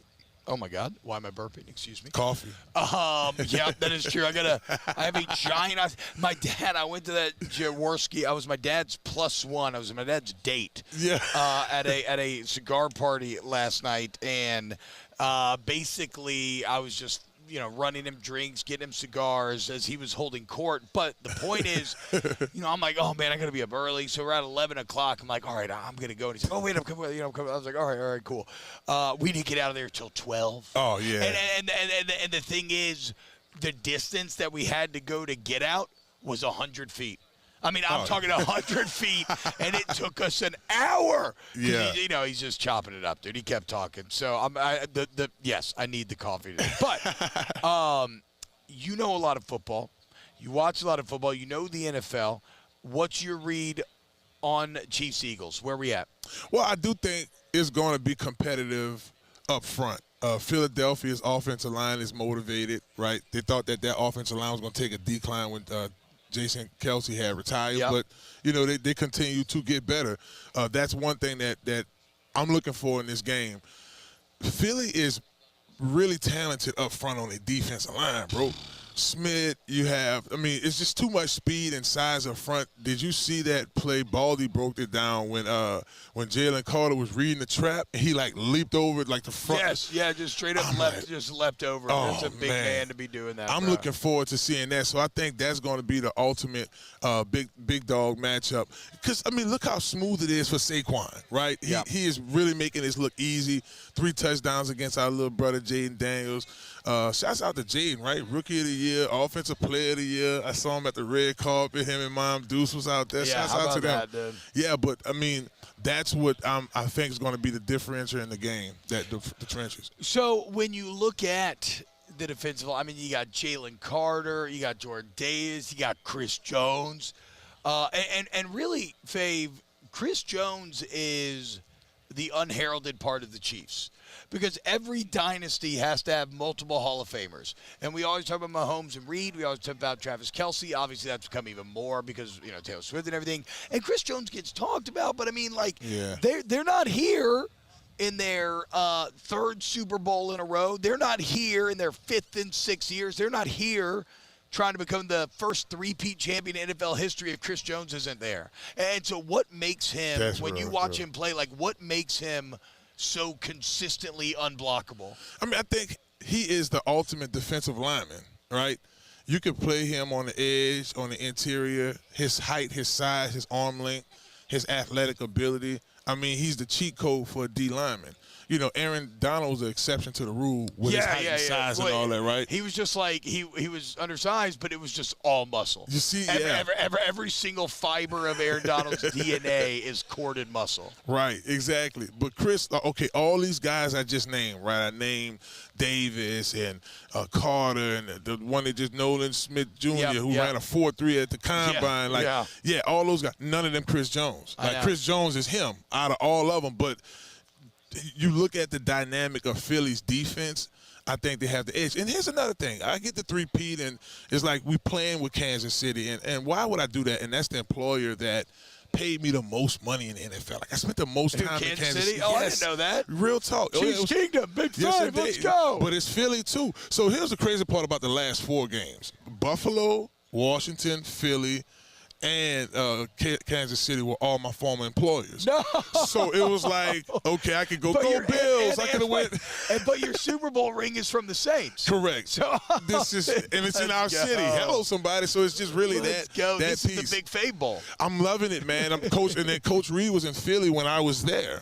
So he was the head coach there when I did the famous dive. And oh, God, dude. The meme that makes the rounds at the beginning of every single football season. Big Fave looking like me on NCAA 25 when somebody's going to score. You know they're going to score, but you just make your player dive anyway. Yeah. That's right. Okay, funny. so what was it like? What was it like playing for Coach Reed then? Like, what made him? I mean, obviously in Philly, we talked about this yesterday. It's interesting to think about Reed in Philly because at that point, everybody's like, "Oh, he's good, maybe even great, but can't get it done. Not going to win a championship. He can get close, but he'll never get across that finish line." And now nobody even remembers those narratives, obviously, because of what him and Mahomes have done. But what made Coach Reed so kind of special in your estimation? I think his personality. Really?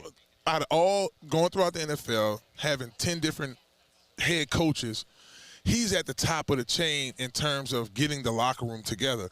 Because think about it. You and I, we the big dogs. Big as a gorilla, right? We the big dogs. So we automatically the cool people in the locker room. We the ones running around there cracking jokes and doing all the fun stuff in the locker room. We're not as serious on the line. True. And that's the way Coach Reed, like he was stern now, but he didn't. He was cool. So case in point, right? That play that's circulates around the NFL every preseason. The trip to the sideline, T-Bob, doom, doom, doom. So this man's face was bloodshot red. When I was passing Coach, it was... So he was bloodshot red, not with anger. He was laughing. He was clowning you. He was trying not to clown you. So Vic broke the ice. Vic was like, "That was a good effort." That was a good effort. He started crying, laughing, and then I went viral after that. And it's like, I'm glad we wear helmets in football because a lot of people don't know that's me. Oh my God! A lot of people you could Google worst tackle attempt, and it's me. But I have a helmet on. Hey! It's better. My old man always said this. It's better be a has-been than a never was. Okay. Oh man! And if you can have the fact where you Google worst tackle in NFL history, and that's you, that's something to be proud of, bro. That means you made it, dude. Some people made millions, other people made memes. Shouts out to J. Cole. That's crazy. Oh my God, Fave. So it sounds like you think Philly's gonna get it done. I think Philly gets it done because of all of the above. Now, there's the Mahomes magic, and the Swifties are down here more than just the basic NFL fans. I mean, her crowds are coming. So you get it. And this is the skin of the teeth year, right? I mean, when they played New Orleans, they badly beat us. Yeah. Played Joe Burrow. I had controversy in that game. Atlanta, it was a badly win. Like, it was 10 games this year. Yep. Kansas City finally got, They won 17 one-possession games in a row. An entire NFL season worth of one-possession games. They won 17 in a row. T-Bob. Now, there's two sides of that coin. One side is, boy, they getting lucky. The refs helping out. Da-da-da-da-da. You have that side of the coin. But then there's the other side of the coin where Coach Reed, a veteran, he knew what it is. Patrick Mahomes been there. You know what I'm saying? That's what I'm saying. Like, look, have the Chiefs gotten some breaks? Sure, okay. Yeah. But you don't win 17 by accident. That is situational football. That's being prepared for the moment. That's stacking the small wins at every point in the game that accumulate over time and eventually become the margin. That part. Man, my boy Ant listening to us, man, one of my clients is his son. He said this game will be more competitive than the Kendrick versus Drake battle. Well, I freaking hope so. What do you mean? Did you see Drake? Did you see Drake walking out at his concert the other night he had a shirt riddled with bullet holes and smoke coming out. No. So it felt like to me it was almost him waving the white flag. Like I've had enough, dude. In the sport, he did. And listen, to me, Drake's body of work is still, to me, better. Yeah. But again, for the sport. But he got in a battle. He shouldn't have. And Kendrick had all of the Grammys singing along about how Drake's a pedophile. Like I'm sorry, all it's the records and everything else, it doesn't matter. Yeah. Like you should have never gotten in the fight. It's like Ocho Cinco trying to fight James Harrison. You saw that, bro? Yeah, that was. Bruh. By the way, James Harrison called himself hiding yesterday. So he had these glasses on. I'm like, whoa, what's happening, James? Wait, you knew it was me? Dude, don't everybody walk around here with shoulders like, I can't, if you know me, I can't say you didn't see me. Nobody else walks around like a gorilla like us, bro. Yeah. It just is what it is. James Harrison thought he could hide with glasses? Yes, dude. You can't hide. Get out of here. What you talking about?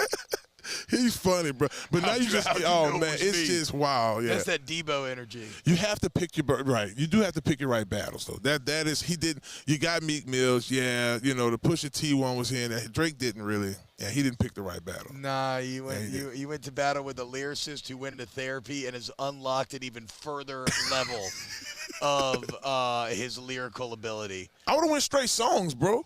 I would have challenged him for, like, hit records. That's what you do. Yeah. Not rap battle. Yeah, see, the problem is just to so many skeletons. But, yeah, K-Dot won. Yeah. What do you think, Fave, as our resident expert musician? And real quick, plug your music. Tell everybody where they can find your baller broadcaster. I, the tiger, the heart of a champ. I'm putting in work and I'm laying my stamp. I'm doing these shows across the globe. No cap in my rap. Truth be told, rings of gold. Raising the 504, but the 225 made me legendary skills off the chart. Man, my flow is hereditary. Timing is now. Be bold, be proud. Hold your ground. Eyes on the prize. Feel it in my soul, in my bloodline. Saying go for ball too. Look. I got kids in my yard who do ball too. I've been on for a minute. Games. Let's get it. Let's get it. You woke me up this morning. Big fan. Hello, somebody. What's happening? Yeah. Let's go. Let's go. It's streaming right now. I'm thankful, man. Hello, somebody. Okay, so where can you find it? On all streaming platforms, Spotify, Apple Music, wherever you listen to your music, just type in BIGFAV and just let it rip, man. The catalog growing, thank God. Okay, so then as far as the halftime show goes, you have grown up in New Orleans music. You love New Orleans music. You know it top to bottom. What are you hoping to see? Because it's weird, right? We got a West Coast guy headlining, but he knows the history. He knows who he has to show respect to. So what are you trying to what do you want to see come halftime? I want to see Lil Wayne come out with Kendrick. Yeah. I'm gonna just jump straight to it. I know he threw an announcement yesterday that they walked. Hey, Wayne, take these Super Bowl tickets, man. Now I'm working on my album, dog. You heard me? Oh, so they put it out there trying to be like, I'm not gonna be there, whatever. I'm not gonna be there. I'm focused on my album. I'm in the studio right now. He does feel some type of way about not doing it, but Kendrick Lamar is a huge Lil Wayne fan. I know. So I do think. I mean, he did announce that SZA was gonna come out with him. I think she's dope. That's gonna be cool. Her voice is angelic. She's not a sore for the eyes. You know what I'm saying? I'm about to say there's a lot that's angelic about SZA. Hello, somebody. Hello, me in my room alone. Anyway, sorry. I'm with you. Okay, so SZA's already confirmed. Who else do you think needs to be up there? I mean, I would go full culture. John Baptiste. I know Baptiste is. He's doing confirmed. Is he confirmed? Yeah, he's confirmed, but I think he's doing something else. Okay. I just think Kendrick is going to really, because I went to his show when he came here, bro. His shows are off the chain. Like, I'm not gonna lie. He puts together a really nice show, but I think he's going to incorporate a little bit of our culture. I hope so. He's going to do it. I hope so. Fave, you the man, dog. Thank you for having me, bro. To the baller broadcaster himself, Big Fave. Hello, somebody. Check out the Inside the Trenches podcast. Thank you, Fave. Man, peace out. All right. Okay, when we get back, more OTB, guys. Keep it locked right here on Off the Bench. Off the Bench. Hey, guys, look, here at Main Event, we love our educators, okay? And nobody deserves a little more fun than you. And that's why Main Event, we are throwing a complimentary appreciation party, okay? We're calling all school teachers, administrators, coaches to attend this free event in honor of your hard work and the dedication to your students, man. It's a way of saying thank you for all that you do and the positive impact that you have on our lives, man. And like, you know, it's crazy. It's a thankless job a lot of times. You aren't paid as much as you should be. And y'all take care of our kids and shape the next generation every single day. So Thursday, February 13th, next Thursday, 4 to 6 p.m., come on by. Like I said, free. You got unlimited activities. That's the bowling, the laser tag, the gravity ropes, everything. 60 minutes of free arcade gameplay. We've got a fan favorite, our Game Changer Banquet. You can learn about Play Academy. It's a STEM curriculum with lessons plans included. We have like reward-based trips to bring out the best of learning, playing to kids. And then we have the Play Academy Lab, which will be featured at the event for kind of a hands-on experience of how it all works. So you want to have a great time and maybe get something back. It's not what you deserve, but it's our best effort to give back at Main Event. Come by February 13th, 4 to 6 p.m. Reservations are limited, so book now at mainevent.com. That's mainevent.com.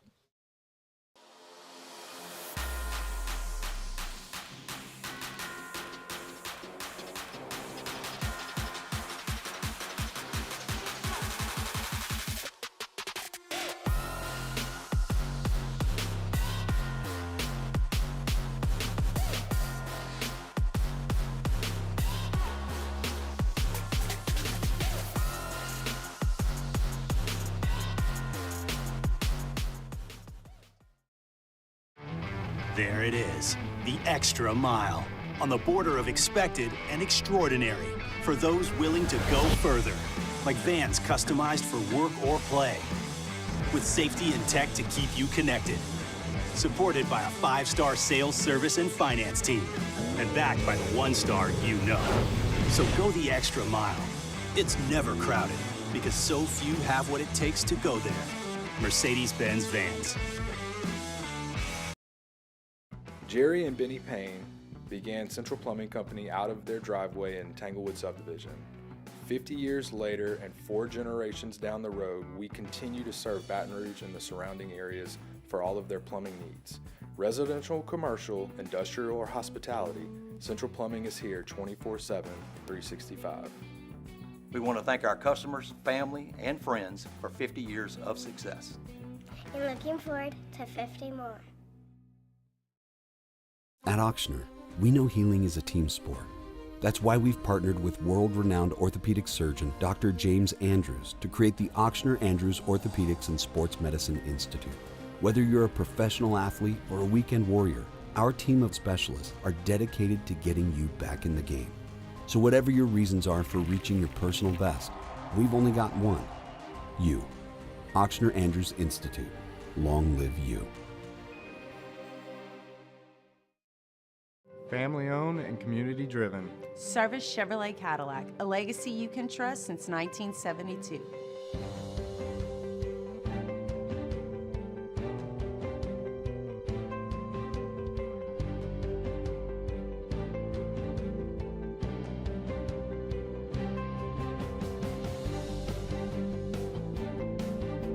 Service Chevrolet Cadillac, our family serving your family. For over 50 years. Crime has serious consequences, but anyone can make a mistake. If you find yourself in trouble with the law, know that you have rights, and it's okay to demand them. The law offices of O.C. Brown are here to protect you and your rights. Felony or misdemeanor, DUI or drug charge. No matter what crime you're accused of, you still have rights. Let the law offices of O.C. Brown uphold them. Call 225-343-11.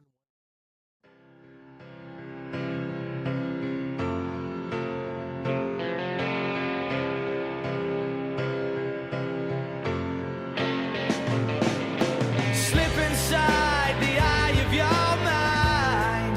Don't you know you might find a better place to play? You said that you'd never been, but all the things that you've seen will slowly fade away.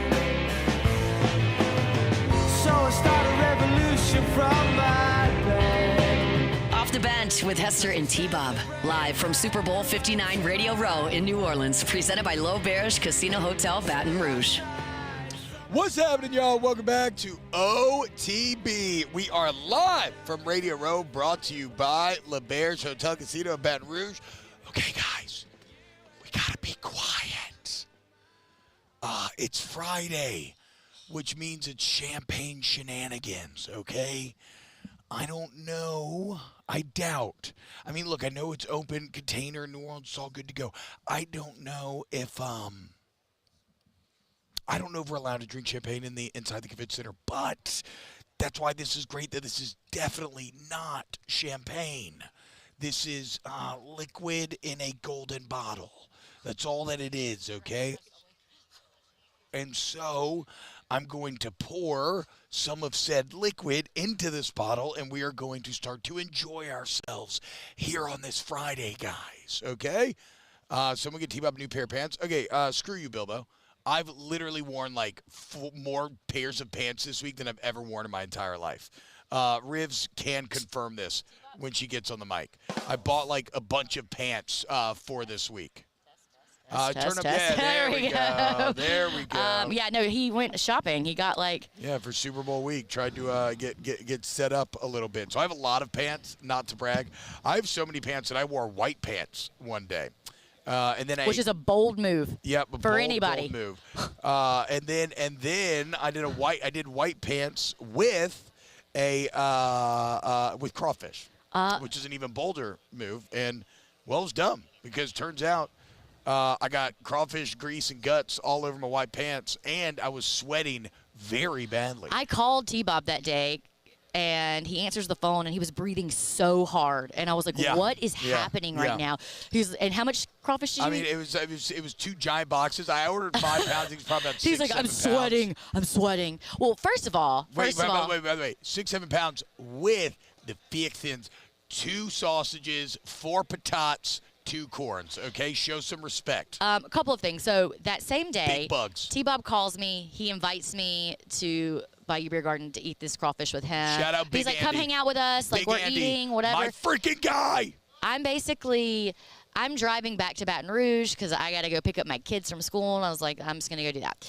And so I get off the phone with him, and then I'm like about to get on the interstate, and I'm starting to feel a little FOMO, and I'm like, ooh, but what if it's fun over there? So I give him a call back, and I'm like, hey, who's there? Like, what? You said, come join us. Like, what's happening? He was like, no, it's just me.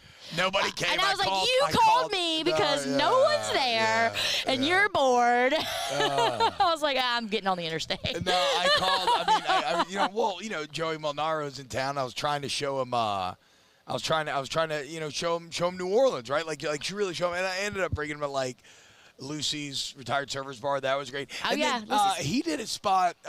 Ross, you ever been at a sports drink? Yeah. Him and Rachel Bonetta did a comedy show at Sports Drink. That's the place you said was really cool, It's right? very cool. Yeah. Shout out to, I think it's Andrew Stevens runs it, who played Kevin McHale on Winning Time Season 2, which Winning Time was really good Season 1, but I never ended up watching Season 2 for some reason. But I lost it in the chat, Bayou Ford chat, is that what we call this? Yep, the Bayou Ford YouTube chat, that's right. Bayou Look Ford at you. YouTube chat. Look at me dude. getting those ad reads done.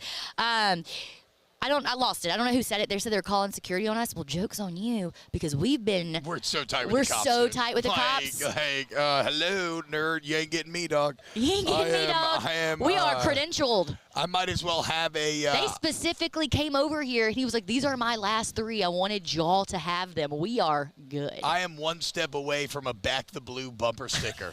Okay, like you got the 3 same stripes, day. like the black, blue, black. Like I got, get out of here, son. The I ain't same getting day, pulled you over. got we got the hold the mayo, I the new get pulled merch. He over. brought it in for us, and it's like this mushroom man, Yeah, it's whatever. a big and then time mushroom T-Bob's energy. got his sheriff badge next to it. Which, by the way, I do absolutely love this shirt. This is what I feel like. Every year he kills this. HTMsports.com/shop. Great graphic designer that he has. But look at this man high stepping into Mardi Gras right around the corner. Shout out, Hold By the the Man. way, guys, Saturday, if you are going to be in town, Saturday, we talked to Mark Romig about it yesterday. They're putting on like a legit ass parade. When I heard there was going to be a Super Bowl parade, I thought like, okay, like it's going to be kind of gimmicky, maybe like a convention. No. They're throwing a full on Mardi Gras parade, going all downtown around Jackson Square. Throw 10 a.m. I think it starts at 10 a.m., but it's going to roll for a while. So if you're going to be in the city on Saturday, get your parade gear ready, okay? Because it's going down. Rivs, this is a lot of our first years covering the Super Bowl, being on Radio You know Row. me. I've been to many. Yeah. You've gotten to talk to a lot of very cool people. Like I said, you and Alondra have been killing the kind of man on the street content. What's your experience been like so far? It's been so wonderful. I think the other types of events like this we go to, every year, Senior Bowl, and which is such a relaxed vibe. Senior Bowl is kind of like, and we've been going for so long that it just feels Very like chill. we're part of the team there. Very chill. And then we go to SEC Media Days, which is so much fun. We love it. We have a great time every year. But it's just not chill. It's not chill. It's a little more buttoned up. Like if you want to interview someone, I've got to go like approach the handler and like plead my case and just hope that they like me, and then maybe they'll give me access to somebody. Here, we've just got people walking around. Like some people have handlers. Like Joe Burrow was here yesterday. He had like 18 people around him. Yeah, But they shut us down. for the most part, like Cam Jordan walks by, I just kind of jogged up to him, and I'm so used to SEC Media Days. Like he was the first person that I really like interviewed by myself. Walking around here, or just walking around here. Yes, here. He was the first person I really saw. Did a walk and right, talk. so I Classic walk and ran talk. up to him, and I'm so like I have PTSD from SEC Media Days. That I was like, "Hi, I'm Rivers Huey," and I was trying to give him like basically my credentials and like why he should want to talk to me. And he's like, "Yeah, come on." Just walk with me. And I was like, okay. And so, like, everyone here has been so chill and, like, willing to hang out with us and do videos and sit down. Saw Roman Harper yesterday. I was like, Roman, can I have, like, 3 minutes of your time? And, like, he's someone that I'm friends with, but I still value their time, and I know they're here for a reason. Yeah. I'm like, can you give me, like, 3 minutes? He's like, I'll give you as many minutes as you want. Like, it's just a fun vibe here. It really is. It's fun. It is more open. I gotta say, you've been very you and Alondra both, but I kind of knew Alondra. I'd seen her do some of that work before. You have like kind of an on-air reporter sort of feel. Do I? Bit. Yeah, like when you're doing the walk and talks and everything, y'all have done. Alondra is incredible at that. Yeah, no, she's she is the best. Watching her, so when I did my first few, it was like with Cam and a couple people where they were like walking, and I could not be in the video. Like I just had to film. And then I saw Alondra's, and I was like, oh, no, she's so good at that. And I was like, I don't know if I can do that. But everyone we've talked to has been so funny and wonderful and easy. So it's made what I'm doing a lot easier. Alondra says going up to people and asking them to do videos with you is really ballsy. I'm proud of myself for doing it. I mean, I agree. No, she's like, but she's I'm like awful at it. Like you saw me at the Senior Bowl media event. I was like, cringing the entire time. I didn't feel comfortable. I didn't want to go for it. It's like it's hard. Yeah. And she has been incredible at it. Like a funny story about that. So everyone's been really chill and cool. But yesterday, Joe Burrow is doing an interview with USA Today, who is like right across from us. And, I felt like I had to shoot our shot, Yeah. I already knew what they were going to say to me, but I still had to. Yep. So I'm walking Can't up be afraid of to rejection, this which I am. huge group of people, and I walk up, and they're just staring at me with just blank faces. And I was like, well, I got to do it. And I'm like, hey, I know. And before I said, hey, I know. And she's just doing this already. She's like, no. And I was like, I hear you, but we are right there across, and we are a Baton Rouge station. If we were not a Baton Rouge station, I would not even attempt this. But our community values him so much and would love to see and hear him. I know. So if you have even a few minutes, we would love to sit down with him. And then when I said all that, she was like, I hear you, but like we're so behind. We have to get to Bleacher Report or Sirius. We just can't do it. I hear you. And I was like, okay. And I walk over here, and the first thing is Hunt just laughing at me. Hunt, what a. How about, I don't think that anybody. But you know what? Every now and then you do that, and the person's like, you know what? We do have a few minutes. Yeah. Like you just have to try. Yes, I agree. I don't think, though, that anybody has had a better week than Jameis Winston. Have you seen thriving in the city? Jameis Winston bebopping around the city for Fox? It is unbelievable. Whether it's him doing an entire improv bit where he's talking to this beignet that he shaped into a W, and he's like playing the character of the W beignet, playing him. He's having an entire dialogue.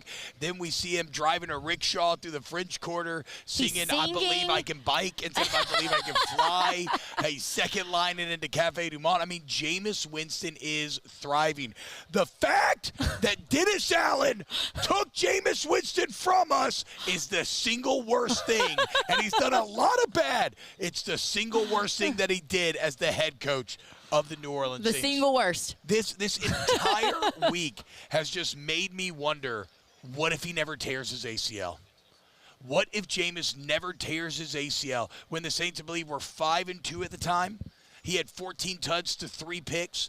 They were en route to beating the Bucs that day, Jameis's old squad. Like, what happens if that never happens? Because already in a small sample size, which we didn't get to see much of him, he became a New Orleans legend. Who knows what could have been? Bring him back, dude. Speaking of crazy football personalities. Yeah. Did you see Cam Newton walking around yesterday? Cam Newton or Jordan? No, I did not. How did I miss him? What just happened? I'm sure he was. Well, I'm saying, like, I saw Cam Jordan riding a Segway all the way yesterday. No, Cam Newton. Okay, I was like, whoa. I was like, no. What's happening? Why I expressed I expressed like surprise is, how could I not see Cam Newton? He's giant. He was here. And he dresses like a train conductor who's going to the North Pole. He was here. It is insane.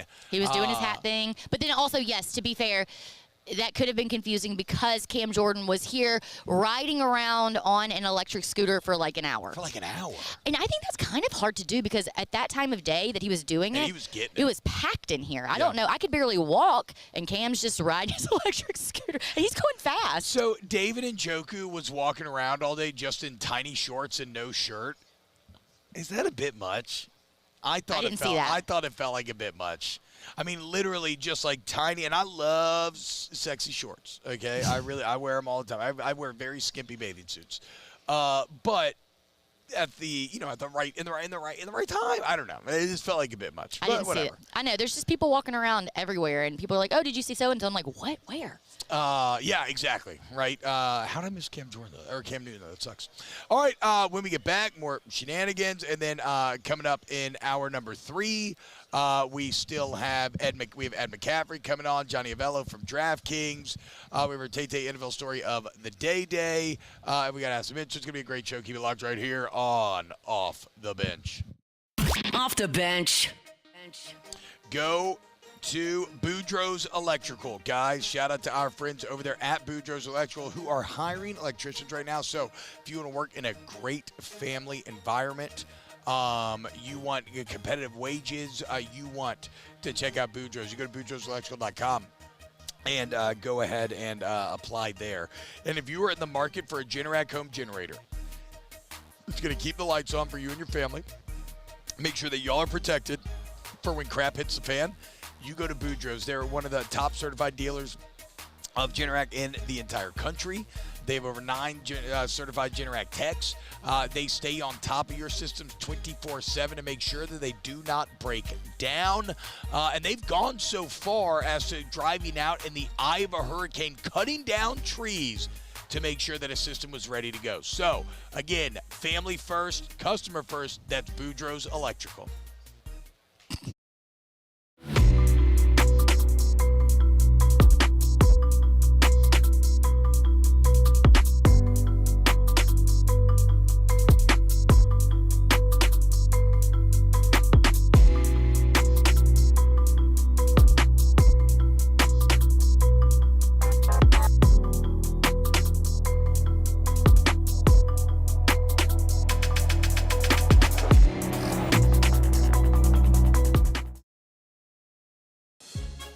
There's never been a better time to catch a John Deere deal from the crew of Sunshine. Ask us about our low monthly payment options on our tractor packages and let the good times roll. With equipment strong enough to power one of the world's largest celebrations, we've got your needs covered too. Learn more about what it means to be powered by Sunshine at sunequip.com. Some restrictions apply. See dealer for details. Offer ends March 5th, 2025. There it is, the extra mile, on the border of expected and extraordinary, for those willing to go further, like vans customized for work or play, with safety and tech to keep you connected, supported by a 5-star sales, service, and finance team, and backed by the 1-star you know. So go the extra mile. It's never crowded, because so few have what it takes to go there. Mercedes-Benz Vans. Jerry and Benny Payne began Central Plumbing Company out of their driveway in Tanglewood subdivision. 50 years later and 4 generations down the road, we continue to serve Baton Rouge and the surrounding areas for all of their plumbing needs. Residential, commercial, industrial, or hospitality, Central Plumbing is here 24/7, 365. We want to thank our customers, family, and friends for 50 years of success. And looking forward to 50 more. At Auctioner, we know healing is a team sport. That's why we've partnered with world-renowned orthopedic surgeon Dr. James Andrews to create the Auctioner Andrews Orthopedics and Sports Medicine Institute. Whether you're a professional athlete or a weekend warrior, our team of specialists are dedicated to getting you back in the game. So whatever your reasons are for reaching your personal best, we've only got one: you.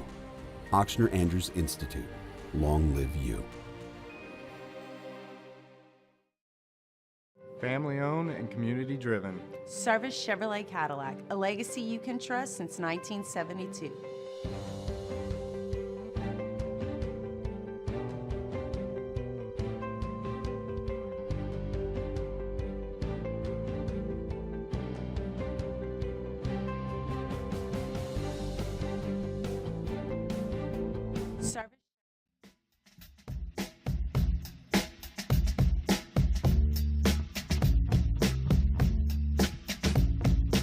Off the Bench with Hester and T-Bob. Live from Super Bowl 59 Radio Row in New Orleans. Presented by L'Auberge Casino Hotel, Baton Rouge. Yo, what's happening, y'all? Welcome back to OTB 104.5 ESPN. Live on Radio Row. Shout out L'Auberge for sponsoring our trip out here. And right now we have an OTB alumnus on the program, Mr. Mario Jerez. Mario, what's up, brother? How we doing today, man? What's good, T-Bob? Doing awesome. Miss y'all, man, with champagne flowing and Rivers and Big Fave and Cade. Like, man, I miss you guys. This is awesome. Glad to run into y'all. The old crew, man. So, okay, you're here this working with Telemundo, covering the big game. What's been going on with you, man? Oh, we've been doing a ton of interviews, man, and it's been fun. We've been doing some bilingual interviews. We interviewed the guys calling the game for Telemundo on Sunday, so that's a lot of fun. We interviewed Martin Gramatica in Spanish, which was a lot of fun. Oh, let's go. Yeah. Dude, Martin Gramatica, the legend. I used to freaking love him back in the day, dude. Him celebrating every field goal as if it was a goal in soccer was one of my favorite things growing up. It was awesome. And then who can forget his little brother Bill celebrating so hard that he tore his ACL?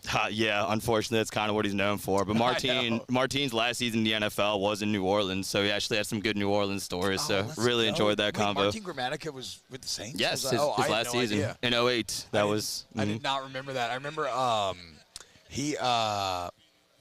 randomly remember him at Kansas State. I don't know why. Okay, Mario, but look, man, the Pelicans, right? Like, you always loved them more than anyone. You covered them intensely. What's your take on the Ingram trade and really the state of the franchise right now? Well, the Ingram trade's depressing. You know, the Lakers didn't do too much with Anthony Davis, got the bubble ring, but they ended up with Luka Doncic. The Pelicans ended up with the bag of chips. That being said, I'm going to remember Brandon Ingram's time in New Orleans very fondly. We had some good times. In hindsight, they probably should have traded him sooner, but not a very good trade, honestly. The Pelicans really have a lot of things to figure out, and they better do it soon. I mean, so surely the Griff era is over.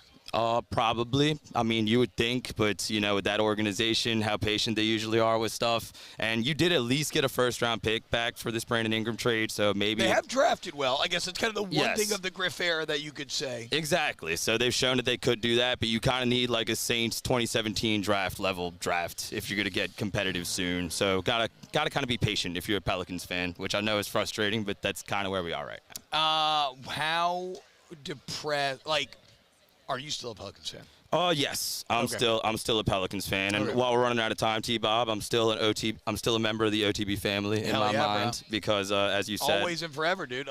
Alumnus, and I miss you guys, and I never really got the opportunity to say goodbye, but always very grateful to you and Jake and Danny and Taylor and everybody associated with the show, and you guys were really good friends to me, man. I learned a lot about football, a lot about radio, and always appreciative to you guys, and I won't be too far away, man. So hopefully we can do this some more. Hell yeah, Mario, and yeah, man. I mean, you were one of the OGs on OTB before you ever worked in an official capacity when we'd have you on there, Spanish highlights, everything. It's very cool, man. We love all of our OTB alumnus. Shout out Mario, dude. Don't worry. I mean, I was going to say don't worry, the Pels get good, but that's a lie.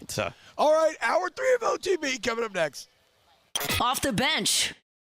At Bayou Automotive, we believe in a sales process that puts you first. We want you to experience an easy purchase with clear pricing and great service. Let Bayou Ford and Bayou Chrysler Dodge Jeep Ram be your trusted partners in finding your perfect vehicle. The crew at Bayou Automotive is going to do right by you. Gulf Coast Office Products is a nationally recognized Savin office equipment dealer based right here in Louisiana. Over 100 employees strong, Gulf Coast has the boots on the ground to support all vertical markets from education, engineering, legal, and finance. With the latest in office technology from desktop to production segment units, Gulf Coast and Savin have the perfect fit for you. Call 225-756-2644. That's 756-2644 for Gulf Coast Office Products. The Windsor Senior Living Community in Mandeville, Louisiana is a beautiful, vibrant apartment community geared toward seniors. They are nestled right in the heart of Mandeville, where seniors live a more carefree lifestyle in spacious apartments with the peace of mind that comes from having a little extra help. Call the Windsor at 985-624-8040 to schedule a lunch and tour. Come see how the Windsor can be your passport to peace of mind. Crime has serious consequences, but anyone can make a mistake. If you find yourself in trouble with the law, know that you have rights, and it's okay to demand them. The law offices of O.C. Brown are here to protect you and your rights. Felony or misdemeanor, DUI or drug charge. No matter what crime you're accused of, you still have rights. Let the law offices of O.C. Brown uphold them. Call 225-343-1111. Your law firm for a lifetime. There's never been a better time to catch a John Deere deal from the crew of Sunshine. Ask us about our low monthly payment options on our tractor packages and let the good times roll.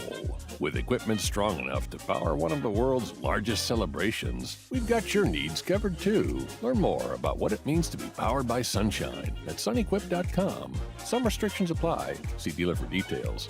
Offer ends March 5th, 2025.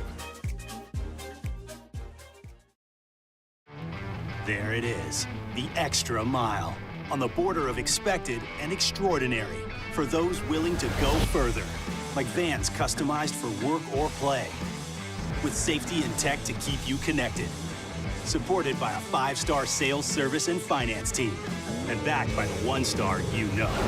So go the extra mile. It's never crowded, because so few have what it takes to go there. Mercedes-Benz Vans. Looking for the ultimate game day experience? Come to the Queen Casino in Baton Rouge. Wall-to-wall TVs mean you'll see every touchdown in HD. Place your bets and feel the thrill of every play with our DraftKings Sportsbook. The Queen Casino, where every moment is a win.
Good morning. It's 9 a.m. here on Friday, February 7th. Today in Baton Rouge, you can expect mostly sunny skies with a high of 80 in hour 3 of today's show. We'll have Johnny Avello from DraftKings, and we'll be joined by former Super Bowl champion Ed McCaffrey. If you missed hours 1 or 2 of the show, you can catch us in the on-demand section at 1045ESPN.com. You can also follow us on Twitter or Instagram at OTB_ESPN and watch us on YouTube at the 1045 ESPN channel. Hour number 3 of Off the Bench, live from Radio Row in New Orleans for Super Bowl 59, starts now. Let's go, baby, let's go! All-Star Toyota presents Off the Bench with Jacob Hester and T-Bob Hebert. Yeah! Off the Bench with Jacob Hester and T-Bob Hebert. Yeah, they said I gotta come off the bench. Now, here's Jacob Hester and T-Bob Hebert. Yo, what is going on, y'all? We are live for our final hour of the week, OTB's final hour of the week, here on Radio Row. Shout out LeBear's Hotel Casino Baton Rouge for having us out here, sponsoring last week's Senior Bowl here at the Super Bowl. And right now, it is my distinct pleasure to be joined by Johnny Avello, Director of Sports Operations, heads odds maker at DraftKings, a man bringing his 10,000 hours, okay, nearly 40 years in the game. Johnny, what's up, man? How we doing today? I'm doing fantastic. Great to be back there in New Orleans again. Couple Mardi Gras when I was young. Yeah. Oh, well, okay. Wait. Hold on now. How old were you when you came down for your first? What year? Where was it when you came down for your first Mardi Gras? 1769. Oh my God, the Mardi Gras prime. Met a guy named Charlie at Two Jacques. Worked a $50 window at the fairgrounds. Said, come on over, guys, tomorrow. I'll give you some winners. Man, was he good. Oh, God. Okay, so you're from Poughkeepsie. You're getting there, Jesus, Poughkeepsie. oh, my God, dude, Poughkeepsie. New York, and we're kind of talking off air because I want to know your story, because now you've risen to the top of this. There's really, it's been revolutionary here the last couple of years. But how did you get started in gambling, growing up? How did this all come about? Boy, you have to go way back. 5 years old. Used to go to Saratoga with my mom and dad. Used to also go down to Yonkers and Monticello to harness tracks. So it was the ponies. Ponies. At 5 years old. 5 years old. Then 15 years old, betting with the bookie. So I go way back. So then I went out to Las Vegas. I could deal all the casino games, all of them. I learned how to deal in New York City.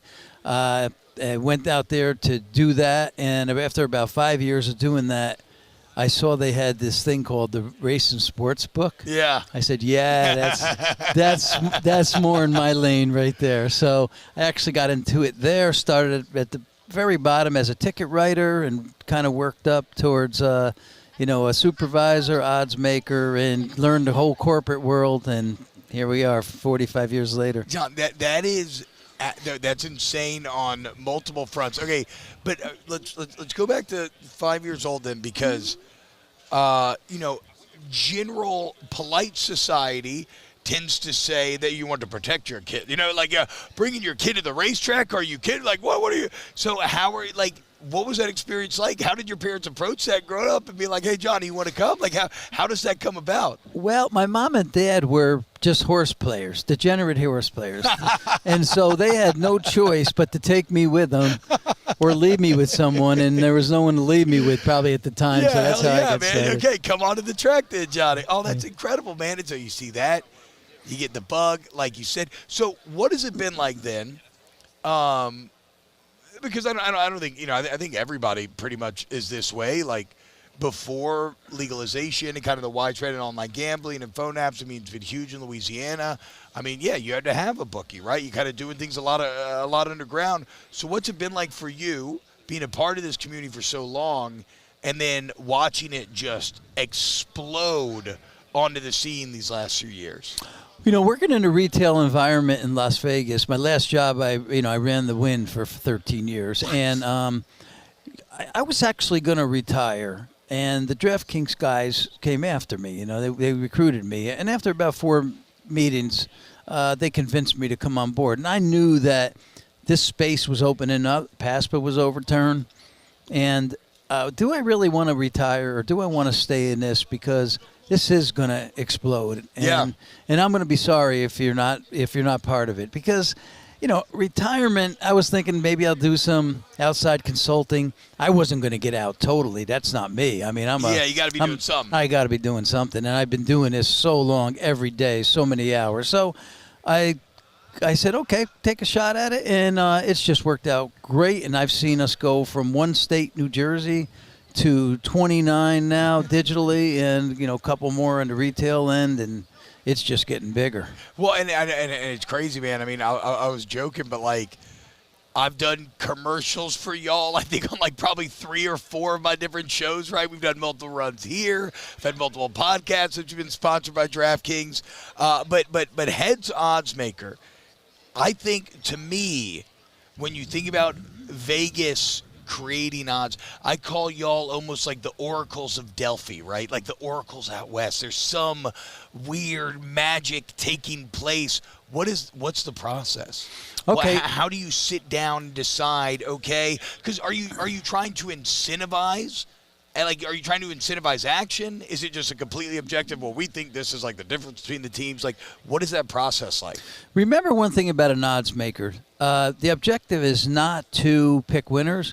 The objective is to put up a number to try to get balanced action. Okay, so incentivization is the core objective there. We can't pick. I mean, we're like everybody else. You can call us a professional handicapper, but that's not what an odds maker should be doing.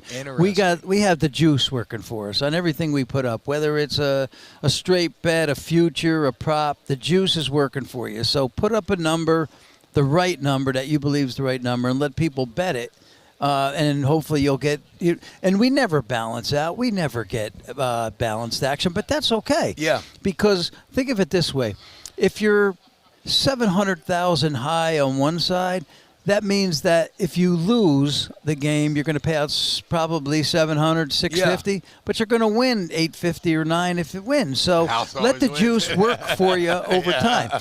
Now, the process going back for me is, I used to do everything manually. And, power ratings, all of that. What do you mean by manually? Just computer, maybe spreadsheet, that's it. So I'd make my own power ratings based on offensive production, defensive production, all the intangibles, coaching, anything, So you were trying to quantify life. Yeah. Like weather, like traits, like you're trying to put it into numbers, and can we create something that'll spit out here, this is the math, and here it is. That's right. And so then after I came up with my number, there were a couple of guys I used to use as consultants, and I'd say, what's your number on the game? Because we used to put up in Las Vegas, wherever I worked, we put up the first numbers on everything.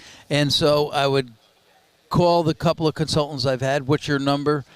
7 on that game. Okay, what are you on that game? I'm 3. I might have been 4. Yeah. So the weight always came to me because it's my store and my, I've always relied on my number. So I may go 4.5. Okay. 5. That's how I did it. Yeah. Now at DraftKings, we have a team of 75 to 100 traders.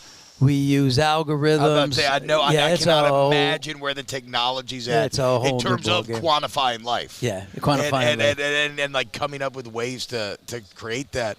So then you got to give me your read on the Super Bowl, bro. How do we arrive at Chiefs? Is it still -1.5? Yeah. And then also, I was kind of surprised to think about or to hear this today. I think, is this the first time the Chiefs have been favored in a Super Bowl? Have they been dogs every other Super Bowl they've been in? They were. They may have been a favorite against Philly in that first game, but it might have flipped. Okay. Oh, I think that's what it was. I think by game time it had flipped to Philly. But so what's your read on Sunday? So I can't remember a time, and it may have happened, but I just can't remember it, where we've put up the opening line on Sunday morning, Sunday evening after the AFC-NFC Championship game, 1.5. Yeah. And usually there's a flurry of action, which there was. Yeah. Wise guys, everybody. No movement that night, and no movement up to this point. So we opened the game 1.5 and have no movement now for 11 days, 12 days. That's insane. Which is crazy. And I don't remember that happening. Does that mean that that means we have the right number? I was going to say, does that mean that you hit the perfect number? You got the balanced action that you're looking for? And we really do, because the 1.5, we have kind of equal action, but more so they're laying the 1.5 on the Chiefs. On the Eagles, they're taking the money line. We open at -130. We're down to -120. And there's a rationale for the bettors doing that. The thinking is, why would I take the 1.5 when I can take a nickel or I do that all I do that all the time. If it falls one, they'd be sorry. Win all the time. Yeah. But I do that all the time. And the total has movement. The total, we opened up 49.5. We're down to 48.5. But the money is certainly inching up on the over. So I believe we'll probably move to 49 at some point, maybe even 49.5 by game time. How do y'all handle all of the insane because, when I think about traditional gambling, obviously, like you said, spreads, over and everything, but then the prop bet market seems to have just exploded. But I don't know traditionally with bookies back in the day exactly how it would have been in more of the old school days, like how much that was involved. How do y'all set lines on all these different prop bets, and even down to the weird how long's the national anthem, all that sort of stuff. Let's go back to 85 or so when we started doing some props. And then I don't know if you remember this, but Refrigerator Perry was he just started. I've read about it. I don't remember at the time, but yes, I know the story of Fridge. Yeah, he just started in the league. He wasn't very good. Ditka used to use him sometimes, in goal line situations because he's a big man. Yeah, to get he's in. giant. He would be like the tush push today, Yeah. but it's a one-man show. And we said, okay, well, let's put up a prop on that. Will he score a touchdown? So Fridge was the first kind of Big time. Big like novelty. Oh no big novelty way, prop. dude! I never knew that. And we That's lost. an excellent wrinkle to the Perry story. Yeah, we lost a ton of money on that, but that was okay because the media got a hold of that. And they loved it. And ever since then, we've just added more and more and more props. Now, for DraftKings, I want to tell you that on any Sunday when there's 16, games or, 14 and one on Monday, one on Thursday, whatever, we put up this whole Super Bowl menu, pretty much 90% of this Super Bowl menu every single Sunday on every single game. So for us, it's interesting. Now, we add a lot of other stuff, for the Super Bowl, different props and all this novelty type stuff, Gatorade. The novelty stuff is where it gets crazy. Y'all are you really caring about winning and losing on that stuff, or is that just kind of like the fun side action, whatever? Yeah, we take nickels or dimes on it. It's not a big deal. Gatorade, Oh, yeah, because it's got the max. It's got, like, the limits and everything on it. Okay, yeah, that makes sense. Yeah. Johnny, let me ask you about this, and I know I've kept you long, so I'm about to let you get out of here. But in my years of doing this job, there is just that almost spooky trend of fading the public. Where a thing just seems too good to be true. It's too obvious. Do you believe in your 10,000 hours? Do you think that, is that a real thing? It's a real thing. Does it work all the time? I can tell you that there's a guy I know that does it for some big money, right? And he bets pretty good, and he does it pretty much, not on every game, but a lot of games, and he's very successful doing it. Wow. So, but he does have times when things don't go well, too, for sure. But a lot of times he wins, so I'd say overall he's probably up doing that. Yeah, but think about it. It's why. No, I know. No, it's tough. It's tough, man. It's just like I always get the heebie-jeebies when I feel like, okay, this is the play, and then you look and you're like, oh, well, everybody thinks this is the play. I don't know now, dude. So what about this? What's the sharp versus kind of public breakdown on the game on Sunday? Sharps, I haven't seen maybe under on the game. I haven't seen sharps really. Okay, so there's no heavy lean. There's no heavy lean. Okay. Not from them. That's one thing you have to realize about sophisticated players. They don't always bet the limit. If a limit's 50,000 on a game or $1 million you can have in a Super Bowl, they might bet 5. They don't always. They have. No, they're going to pick and choose their spots where they feel like, okay, this is. So they're a little unsure about this, you're saying? That's correct. Okay. Yeah, so they have 1-star all the way up to 5-star plays. Their 5-star, they may really unload on that. So, and sometimes they have no play. And maybe this is a game that there was no play for them because I can't tell you that I've actually seen them, jumping in full steam here. Johnny, this has been so much fun, man. I really can't thank you enough. Director of Sports Operations at DraftKings, the head odds maker at DraftKings, Johnny Avello. Johnny, thank you, brother. A pleasure. It was a real pleasure meeting you. We'll be back with more Off the Bench coming up next.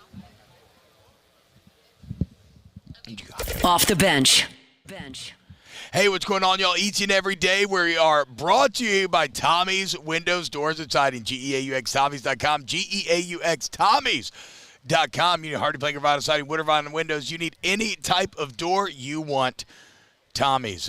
Look, man, they got lifetime warranties on the windows and siding. They got energy efficient options that save you money. Thank you again, Johnny. That save you money over time. Because they pay for themselves, right? Because you're like saving on your heating, your cooling bills, et cetera, et cetera. You go to Tommys.com and go ahead and trust the exterior home improvement specialist to get your home right. And if you got a beard and you want to bring your beard to the next level, Tommy's side passion is beard products. You go to GoBearded.com, GEAUXbearded.com, and live life and your beard to the fullest. Really fantastic products that will help grow, help moisturize, feel good. Go Tommy's, go Bearded. More OTB next. There's never been a better time to catch a John Deere deal from the crew of Sunshine. Ask us about our low monthly payment options on our tractor packages and let the good times roll. With equipment strong enough to power one of the world's largest celebrations, we've got your needs covered too. Learn more about what it means to be powered by Sunshine at sunequip.com. Some restrictions apply. See dealer for details. Offer ends March 5th, 2025.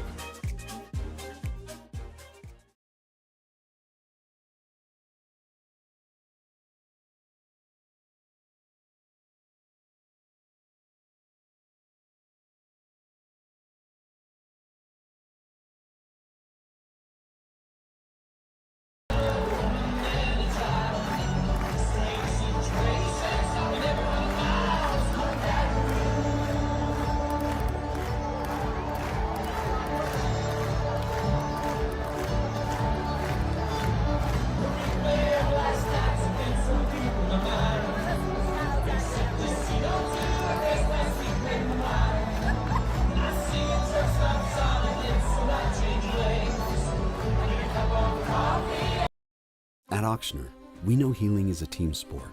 That's why we've partnered with world-renowned orthopedic surgeon Dr. James Andrews to create the Auctioneer Andrews Orthopedics and Sports Medicine Institute. Whether you're a professional athlete or a weekend warrior, our team of specialists are dedicated to getting you back in the game. So whatever your reasons are for reaching your personal best, we've only got one. You. Auctioneer Andrews Institute. Long live you. Family owned and community driven. Service Chevrolet Cadillac, a legacy you can trust since 1972.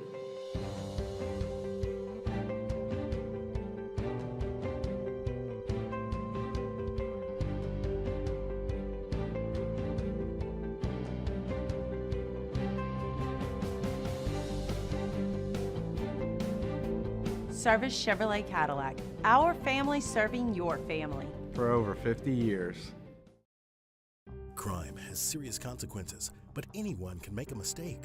If you find yourself in trouble with the law, know that you have rights, and it's okay to demand them. The law offices of O.C. Brown are here to protect you and your rights. Felony or misdemeanor, DUI or drug charge. No matter what crime you're accused of, you still have rights. Let the law offices of O.C. Brown uphold them. Call 225-343-1111. Your law firm for a lifetime. At Atmos Energy, our Smart Choice solutions help customers save energy and emissions with rebates up to $500 off high-efficiency natural gas appliances.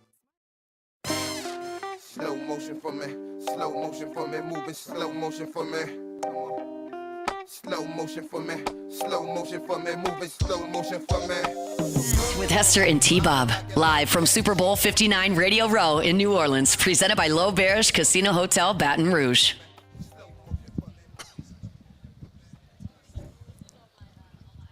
Hello? Uh-oh. Guys, not when I got Ed McCaffrey on. Please. Please. What's going on?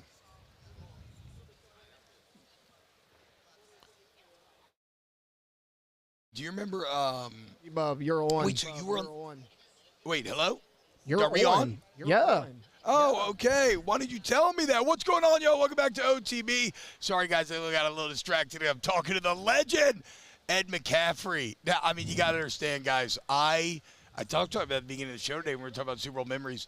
I got obsessed with the 97-98 Broncos teams back in the day, top to bottom, and a huge part of those teams. He saw the Denver Broncos 50th anniversary teams. He hosts airing it out on Sirius XM, and he's got some brand new protein bites we're going to get into. But Ed, what's up, man? T-Bob, it's great to meet you, man. What is going on? Thank Good you to for meet you. coming on, man.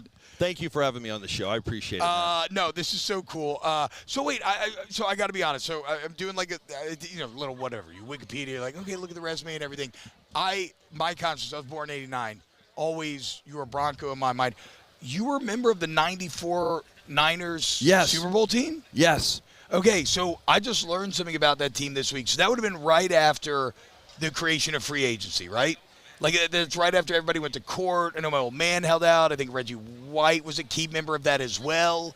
And then in one offseason, the Niners added, like, Richard Dent, Ricky Jackson, maybe, who else? Charles Mann. Charles Mann. Was Deion Sanders Deion on that Sanders, team? yes. So wait, so how did you end up on that team after being with the Giants? Well, there was a break in the way the salary structures were formed over those couple of years. There was a little bit of a window, so I really wanted to capitalize on making the most money possible. So I signed for the league minimum, $136,000, to play for the San Francisco 49ers. And the reason I did it was because I got cut by the New York Football Giants, and I decided I want to play for a team that could win a Super Bowl. Yeah. And so I had a handful of teams that were interested, and I said, I don't care. I called my agent. I said, get me a tryout with the 49ers. I went to Stanford, so I was familiar with the 49ers in the Bay Area, and I want to try to make this team. And if I make this team, they are one of the handful of teams that has a shot at winning a Super Bowl. And as fate would have it, I was there 7 months, made the team first. It wasn't easy to make the team. Made the team, was there 7 months, and was part of my first Super Bowl championship football team and played with legends. We're talking Steve Young. We're talking Jerry Rice. We're talking Deion Sanders. We had the Offensive Player of the Year, the Defensive Player of the Year, the MVP, 14 Pro Bowlers, and it was a walk-away win in the Super Bowl. And I actually got in. The largest margin ever in the Super Bowl? Yeah, I got in, got a catch. It was so fun. Oh, so that's interesting. So you were still like grinding at the time, like you were special teamer, like core special teamer, grinding, making it, and then in the Super Bowl, you come up with a grab. You're like, oh my God, yes, my first catch in the my first catch. I had a weird career in that my first year, I was a rookie on the Giants, and I got like offensive rookie of the year. And I only had 11 or 16 catches. I don't remember what it was. But back then they just won the Super Bowl in 1990, and they had the oldest team in the league, and they had just won a Super Bowl, and they didn't throw the ball a lot. Matter of fact, the leading wide receiver on our team had 26 catches on the season. So 11 is like pretty good. Or it might have been 16. I don't even remember. But that's good compared to 26. So, and then my second year I led the team in receiving. So in my mind, right, you're a second-year player. Yeah. You lead the team in receiving. You start writing down all your goals. Like, okay, let's take it up a notch. But, I had 3 head coaches in 3 years. Bill Parcells was the head coach that drafted me. He stepped away. Ray Hanley came in, and then he got fired, and they brought in Dan Reeves. Dan Reeves didn't want me on the team, cut me. So then I went to play. So then at that point, I just had my son, Max, who's coaching with the Dolphins now. Just had him, and so Lisa and I just moved into a new apartment. So we move into a new apartment. I have a 2-month-old son. I'm writing all my goals, how many catches, yada, yada, yada, thinking this is going to be my year. This is it. And then cut. And I'm like, oh, that hurts. No, dude. That hurts. So Lisa, I love you, gave her a kiss goodbye and said, deal with this new apartment we just moved into, and I love you, Max, and I'll see you when you're who knows how old. And I got to go try out for a team. And but at that point, like after being cut, it was a traumatic experience. I'm like, what do I want out of this career? You had to be that's an unbelievable amount of pressure. Like you're talking about, you got a young family, you got a new place, and all of a sudden you've been despite good. You won awards, and you led the team, and you get cast out into the wilderness. So so much of how your career goes does depend on, because football is a short-lived career. Yeah. Even if you play 20 years, it's 20 years. The average career is less than 3, right? And so I was going into my 4th. And I really made a conscious decision. I want to go play with Jerry Rice. I want to play with a team that has a chance to win a Super Bowl. And so I knew that going in there, it would be a backup role. John Taylor and Jerry Rice were the 2 starters, and they had won multiple Super Bowls. And so it was a conscious decision. But regarding how my career went, you go from joining a Super Bowl team, leading the team in receiving, to getting cut. Some players go in and right away they're the guy and have a bunch of catches. It took me, then after San Francisco, Mike Shanahan was our offensive coordinator. He noticed something in me in practice, because I wasn't getting in the games that much.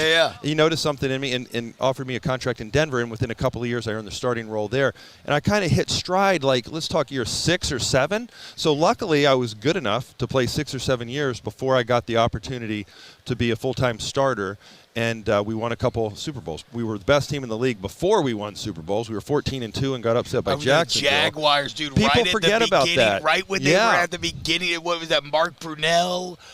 Who's the running back on that? Was it Natron Means? Am I making that up? I don't know. But yes, I remember that, because I'll never forget a story that I read at the time. Because again, I kind of got obsessed with y'all's teams, where I think Bill Romanowski put up or it might be apocryphal, but he had a picture of Jacksonville or something, or the score in his weight room. Yeah. And he's throwing darts at it, getting all angry all off season. And then, did y'all end up beating Jacksonville the next year? We demolished them. Yes. Okay. Right. It went through the wild card, I think.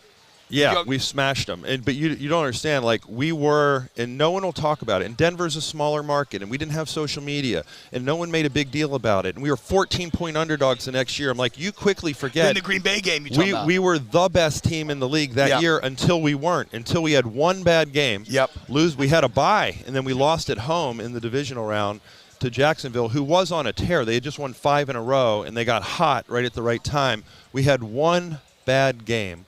And that's why the NFL is the greatest entertainment in the world. You have one bad game, you're out of it. So we had one bad, but we were 14-2. I thought we were the best team in the league.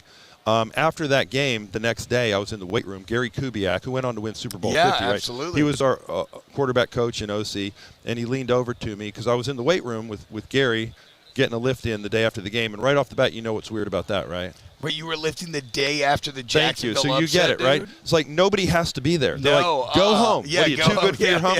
And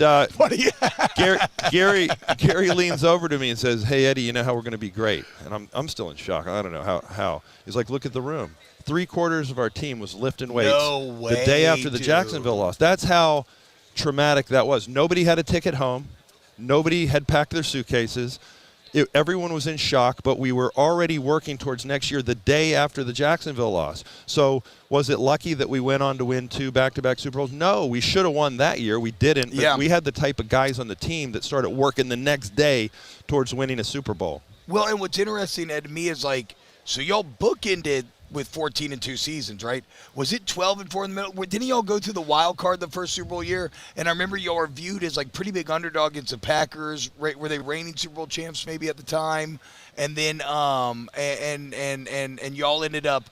Y'all had to kind of almost felt like surprise people year one, and then you once again assumed that, we are clearly the best in that Super Bowl too. Yeah, and again, I thought we were the best the year first year. before Super Bowl 31. Matter of fact, that was played here, right? Yeah. Super Bowl 31. Yeah. Lisa and I came down here. We bought a piece of art at one of the art galleries, and we hung out for the week. We did not go to the game, but the Packers beat the Patriots in that game. I remember. So I think that's why, because they had won the year before, by the time we were going to play them in the Super Bowl, they were 14-point favorites going into the game.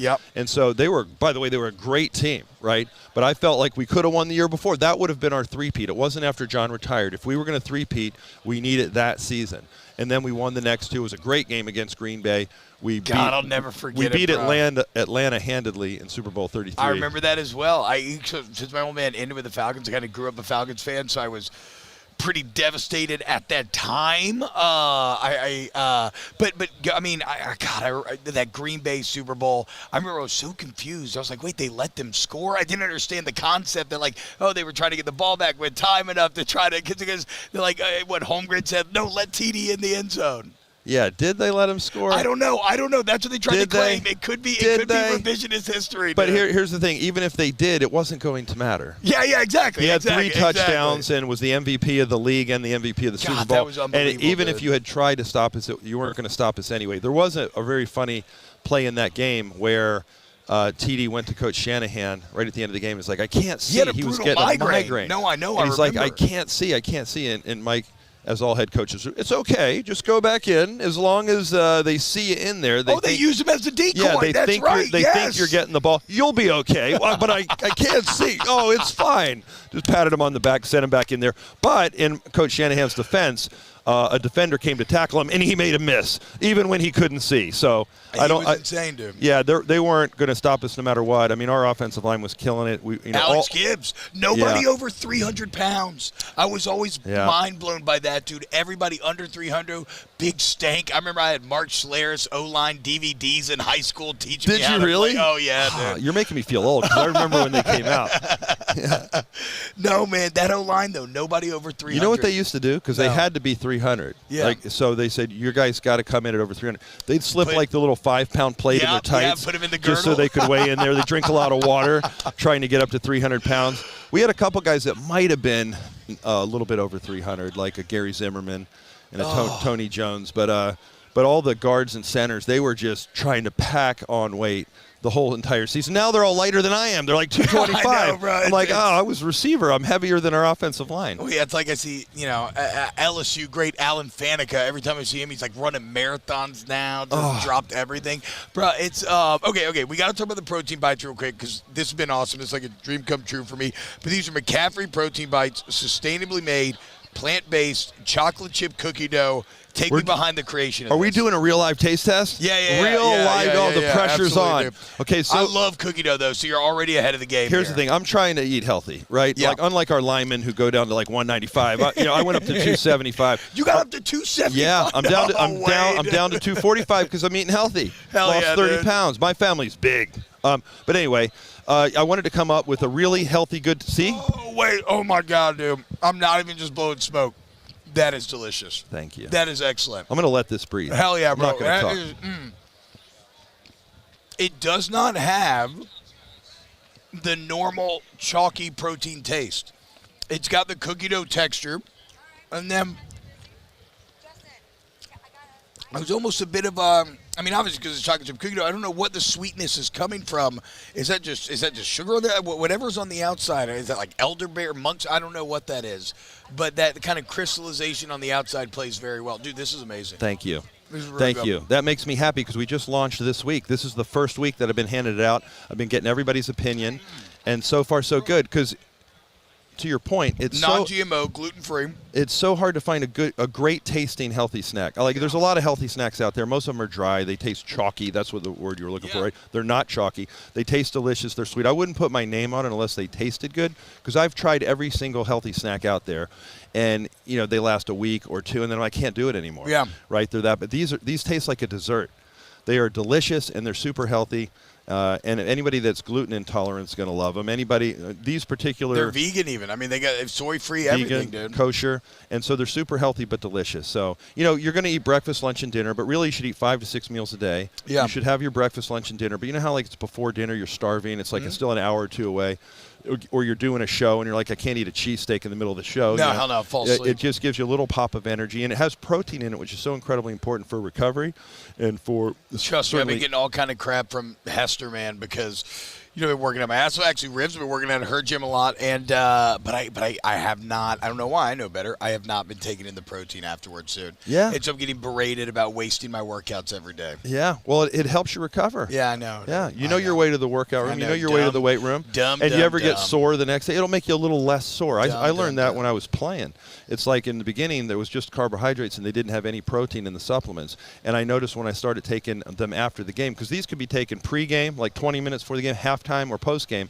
But when I started taking protein supplements after games, I recovered quicker. Yeah. Yeah. I mean, look, bro, that was delicious.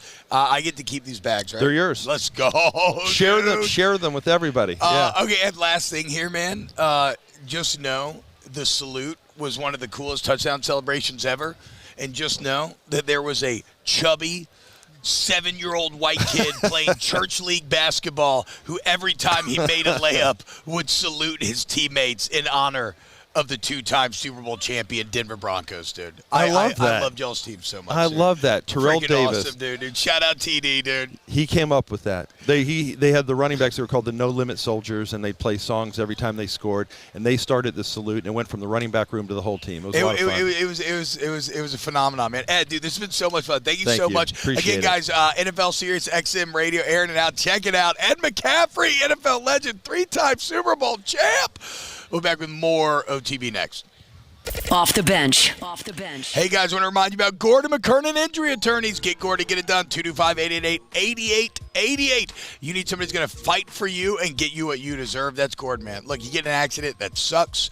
You know what sucks even worse? Feeling like you're being taken advantage of or not honored by said insurance company. You need somebody who's going to stand up for you. That is Gordon, okay? Again, 225-888-88. GetGordon.com. Follow him on social media at Get Gordon, a key leader in the NIL space, keeping your Tigers as Tigers. Gordon McKernan Attorneys, Get Gordon, get it done.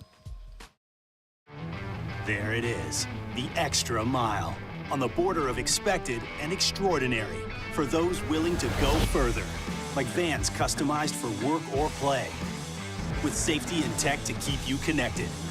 Supported by a 5-star sales, service, and finance team. And backed by the 1-star you know. So go the extra mile. It's never crowded because so few have what it takes to go there.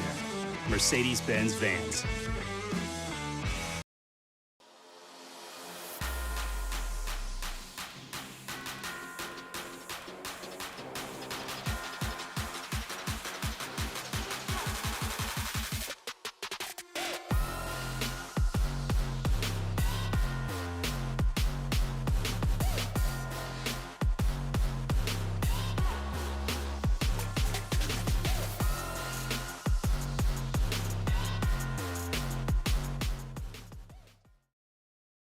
Jerry and Benny Payne began Central Plumbing Company out of their driveway in Tanglewood Subdivision. 50 years later and 4 generations down the road, we continue to serve Baton Rouge and the surrounding areas for all of their plumbing needs. Residential, commercial, industrial, or hospitality, Central Plumbing is here 24/7, 365. We want to thank our customers, family, and friends for 50 years of success. And looking forward to 50 more. There's never been a better time to catch a John Deere deal from the crew of Sunshine. Ask us about our low monthly payment options on our tractor packages and let the good times roll. With equipment strong enough to power one of the world's largest celebrations, we've got your needs covered too. Learn more about what it means to be powered by Sunshine at sunequip.com. Some restrictions apply. See dealer for details. Offer ends March 5th, 2025. At Auctioner, we know healing is a team sport. That's why we've partnered with world-renowned orthopedic surgeon Dr. James Andrews to create the Auctioner Andrews Orthopedics and Sports Medicine Institute. Whether you're a professional athlete or a weekend warrior, our team of specialists are dedicated to getting you back in the game. So whatever your reasons are for reaching your personal best, we've only got one: you. Auctioner Andrews Institute. Long live you. Family owned and community driven. Service Chevrolet Cadillac, a legacy you can trust since 1972.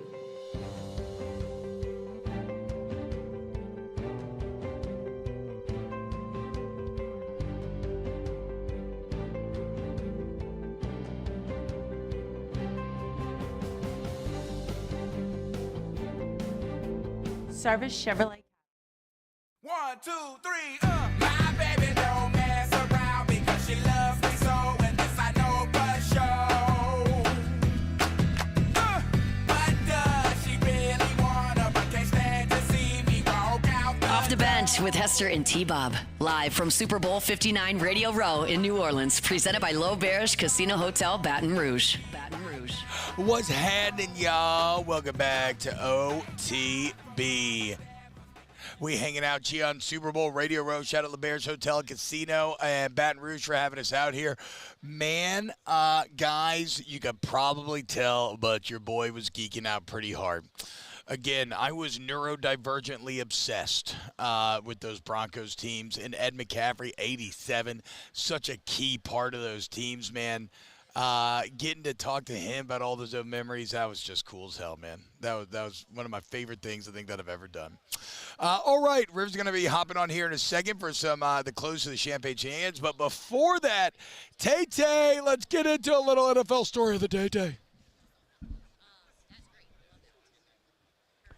All right, yeah, so last night, the NFL Hall of Fame occurred. We had talked about it, right? You got Eric Allen, you had Sterling Sharp, and that's who I want to talk about. I want to talk about Sterling Sharp here for a little bit. I think this was an excellent decision to put him in the Hall of Fame. I get it. He played 7 years in the NFL. This guy had 8,200 yards and 65 touchdowns in a 7-year career. You hear what Shannon Sharp says about him all the time, and as a third brother of the Sharp family, we are all supremely talented and world-class athletes, but Sterling probably the best of the bunch. Shannon Sharp says it all the time. I love this for Sterling Sharp. I mean, because think about it. When you heard him, when everybody who sees Sterling Sharp play, what do they always say? Hey, this guy, he's one of the best I've ever seen play. From a 3-year period, from 92 to 94, Sterling Sharp, 4,000 yards, 13, 11, and 18 touchdowns back-to-back-to-back years. He was the best receiver in the NFL for a 4 to 5 year stretch. Matter of fact, in his 7-year career, only 2 seasons, he didn't have 1,000 yards, one of them being his rookie year. I was really happy to see this. It was probably the biggest surprise of the night, but in a positive way. Well, and I think, Taylor, to reinforce your points, if you heard anything Taylor just said and you tell them the numbers don't sound like overwhelming, go Google late 80s, early 90s box scores. It's hilarious, dude. Quarterback play, by our standards, was god-awful. I mean, if you were above 50%, you were okay. If you were 60, you were great. You were elite. If you were like 1.5 tuds to 1 pick, if that was your ratio, you know, like 30 to 20, like you were, like that was great. Nowadays, that gets you benched and booed out of the city. So I think a very good story. And if you remember Sterling Sharp, the last, what was the thing that Orlovsky hit Shannon Sharp with? Who won the Triple Crown? Sterling Sharp was before Jamar Chase, Sterling Sharp was the last receiver to win the Triple Crown and not make the playoffs. Good story of the day, Taylor. Good job. Thank you. Rivs, Cade, can you turn the Rivs mic on? Rivs, what's going on? Welcome back. Sorry we had a little Johnny Avello and Ed McCaffrey. No, that was action. fun. Did you just give Taylor a compliment? Yeah, I did. Because I'm in a very good mood because Ed McCaffrey. Do not mistake my kindness for weakness. So, funny story about that. The other day, I don't even remember which day. Maybe it was like Tuesday or Wednesday. I'm sitting there, I'm working, and suddenly this guy's like tapping me on the shoulder. This little, I don't know, handler guy. Yeah. He comes over and he's like, "Hey, are you the booking person?" And I was like, "Sure, I can be. Like, what do you need?" Yeah. And he's like, I'm trying to book for someone. Do y'all have any availability? I don't know. He's just giving me a bunch of different times. I'm like, okay, but who are you trying to book? He's like, it's Ed McCaffrey. He's promoting these protein bites. And I was like, whatever, sure. I was like, what about Friday at this time and whatever. So you had no idea you were creating one of my life's dreams at the time. Not a clue. And then I brought it up to you, and you, like, you're about to cry. You got so excited. Yeah. You were like, what? Yeah, dude. That was the funniest thing that I've ever seen that just happened. Like, you were truly fanboying. Yeah, fanboy, dude. Again, I was obsessed with those teams. I had all their, like, championship highlight packages. I had jerseys. I had posters. And I always wonder how it made my dad feel that I randomly got so obsessed with the Denver Broncos and John Elway, a peer of his, who was literally in the same draft class of his. But, like, I remember those games more vividly than I always remember any games in my life. I mean, the John Elway helicopter from the 97 Super Bowl. Because, like, in 97, Terrell Davis was the MVP of not only the team, but the game itself. Like, Elway was okay against the Packers in the Super Bowl, but he had this moment where gotta have a big scramble. He's like damn near 40 years old at the time. He leaps in the air. He gets sawed in half by two defenders and helicopters, and it became this, like, and he was 0-4 in the Super Bowl at the time. 0-4, right? So he had never won it, and he desperately needed to.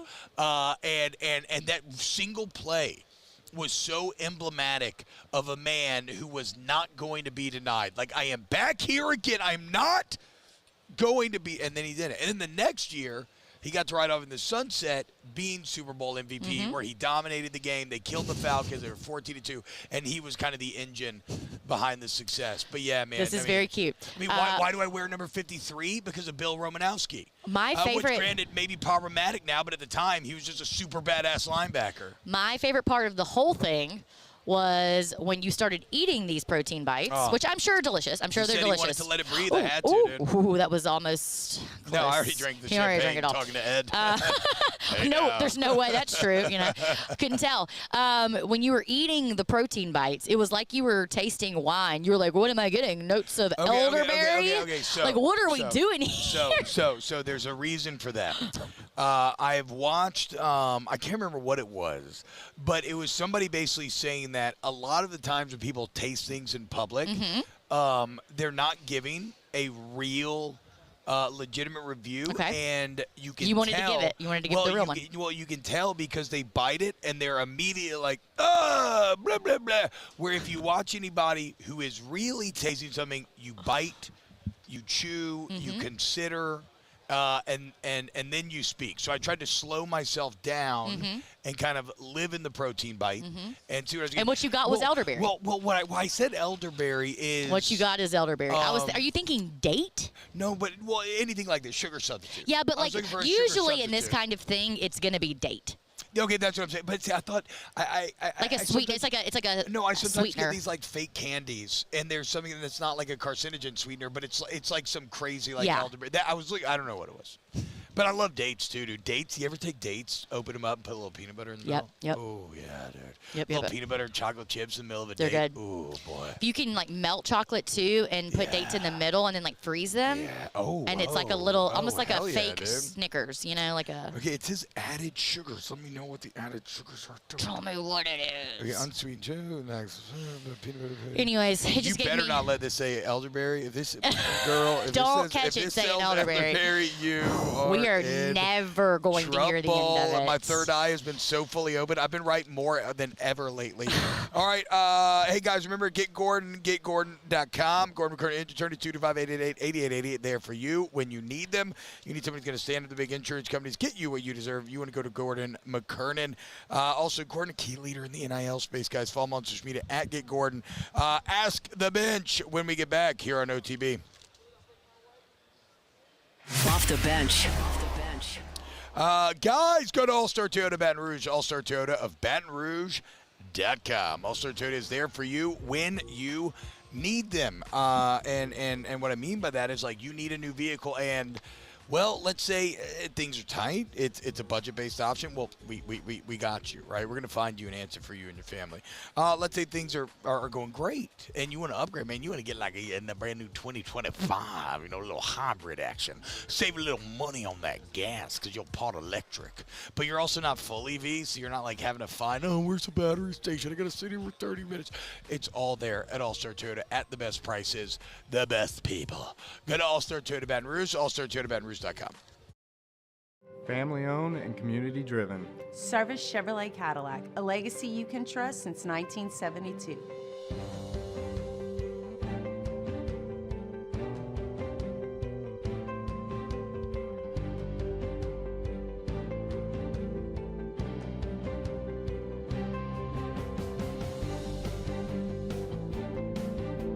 Service Chevrolet Cadillac, our family serving your family. For over 50 years.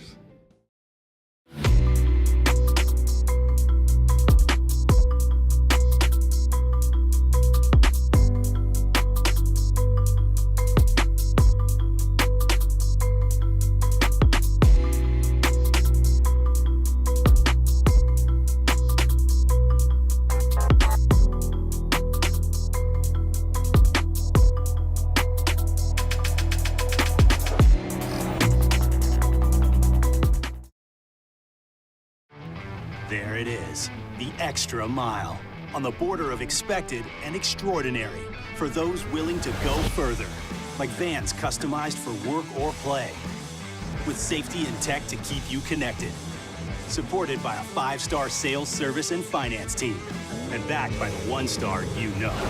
So go the extra mile. It's never crowded, because so few have what it takes to go there. Mercedes-Benz Vans. Jerry and Benny Payne began Central Plumbing Company out of their driveway in Tanglewood subdivision. 50 years later and 4 generations down the road, we continue to serve Baton Rouge and the surrounding areas for all of their plumbing needs. Residential, commercial, industrial, or hospitality, Central Plumbing is here 24/7, 365. We want to thank our customers, family, and friends for 50 years of success. And looking forward to 50 more.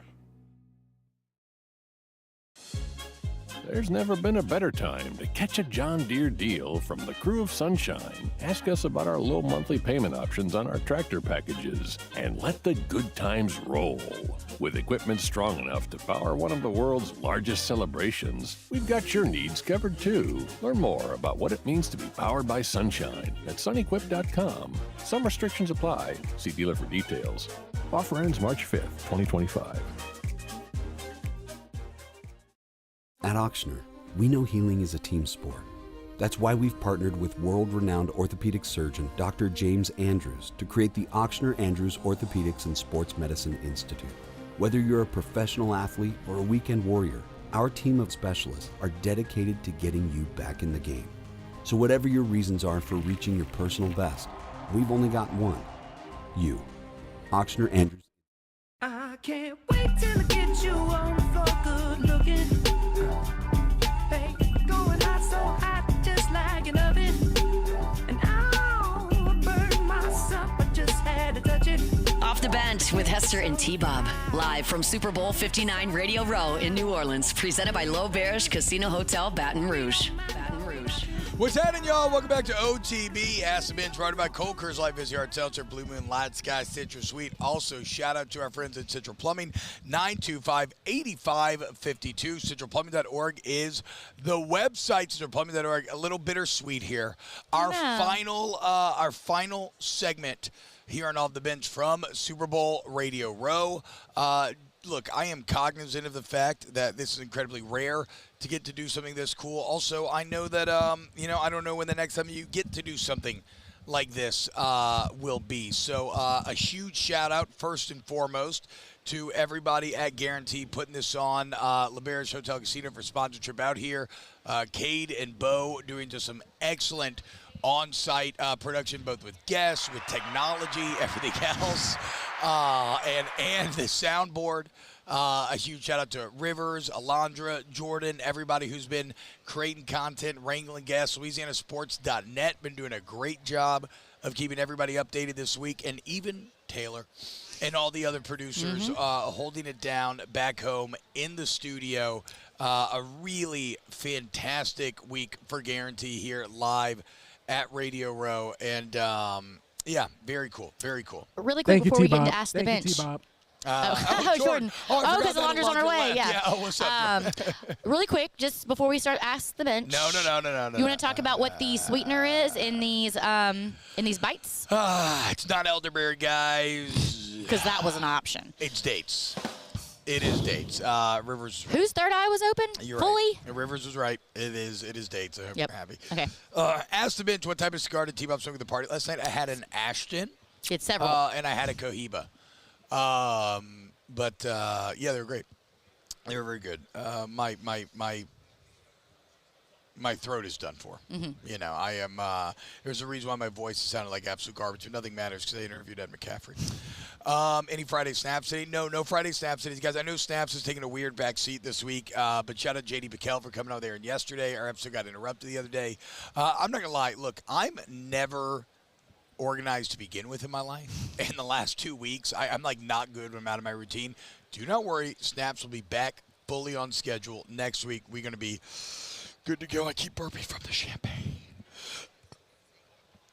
Nelson Green, a man after my own heart, says, are you sure it wasn't youngster berries? Good job, Nelson. Good one. Very good job. Now, if we wanted to workshop it a little bit, Nelson, we like to change up both portions of the word. So I maybe would have gone with youngster cherries or something along those lines. Or if you can think of what the inverse of what a berry would be. I don't know what that would be. I don't either. Unfortunately. Ask the Bench. Last week, the coffee table left before 8 a.m. This week, it was Jake. What will be next week? That was good. Ask the Bench. I'm stuck at home this week with the flu. What kind of activities should I do to entertain myself? Just pick a show. Watch start to finish. Yeah, I mean, because you can't do anything. Like, it always sucks. Like, sometimes when that happens, I'm like, oh, I'm going to, like, play video games. You're like, no, you can't do anything active. It has to be passive enjoyment. Wait, really quick before we get out, because we're going to get out of here, and I don't want to forget. Oh, we are. First of all, happy birthday, Alondra. Again, I know she's on the road right now, but shout out her. But also, happy early birthday to our guy right here. Oh, yeah, it's my birthday Sunday, dude. Thank you. Yeah, You're about 36. to be old. 36. You're in upper 30s now. Upper 30s. Yeah, I know. I am no longer eligible for Young Professional of the year at the LABs, which you slid in there that last year. Yep. Snuck in there like a freaking buzzer beater, a 3-point buzzer beater from deep, dude. Yeah. Man. Happy birthday. Happy early Rivers. birthday. It's very kind. It's very kind. All right, guys, we love you. Of course, Hunt here live at Radio Row, AFR as well. Keep it locked all day here on 104.5 ESPN. Off the bench. Off the bench. Go to Goodwood Men's Sexual Wellness. YourGoodwood.com. YourGoodwood.com. Now, even though Mickey Loomis gave me ED a few weeks ago, I'm willing to say that Ed McCaffrey healed me. Unfortunately, I don't know that Ed McCaffrey can have the same effect on you. And so what that means is to solve your ED, it's not going to be Ed, it's going to be Goodwood, where Goodwood Men's Sexual Wellness, look, if you're embarrassed, okay, understandable. But is that embarrassment going to stop you from taking action? And if it does, then doesn't it just beget further embarrassment? Therefore, creating a vicious cycle that you can never break out of and you're going to die without ever getting boners again? Are you kidding me? Go to Goodwood Men's Sexual Wellness, YourGoodwood.com, and let's fix it. And look, maybe you feel like you're low T, low energy, whatever. We can customize a plan to get you where you want to be. Goodwood Men's Sexual Wellness, YourGoodwood.com.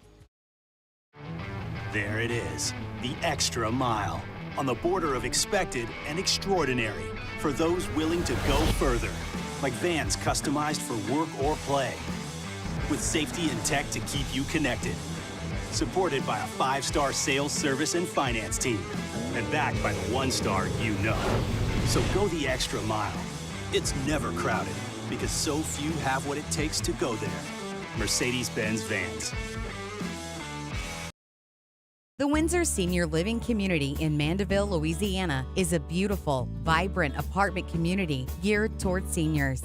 They are nestled right in the heart of Mandeville, where seniors live a more carefree lifestyle in spacious apartments with the peace of mind that comes from having a little extra help. Call the Windsor at 985-624-8040 to schedule a lunch and tour. Come see how the Windsor can be your passport to peace of mind. Jerry and Benny Payne began Central Plumbing Company out of their driveway in Tanglewood subdivision. 50 years later and 4 generations down the road, we continue to serve Baton Rouge and the surrounding areas for all of their plumbing needs.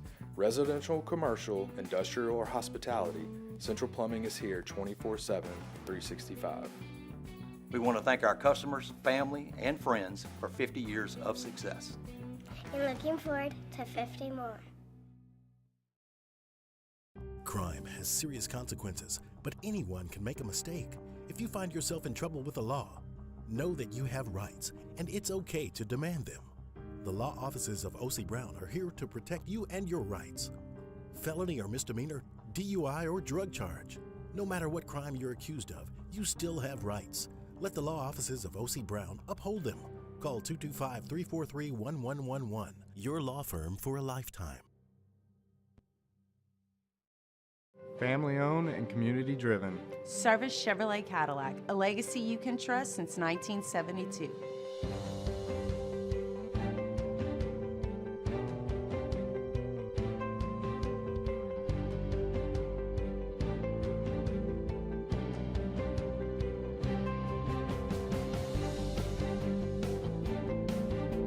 Service Chevrolet Cadillac, our family serving your family. For over 50 years.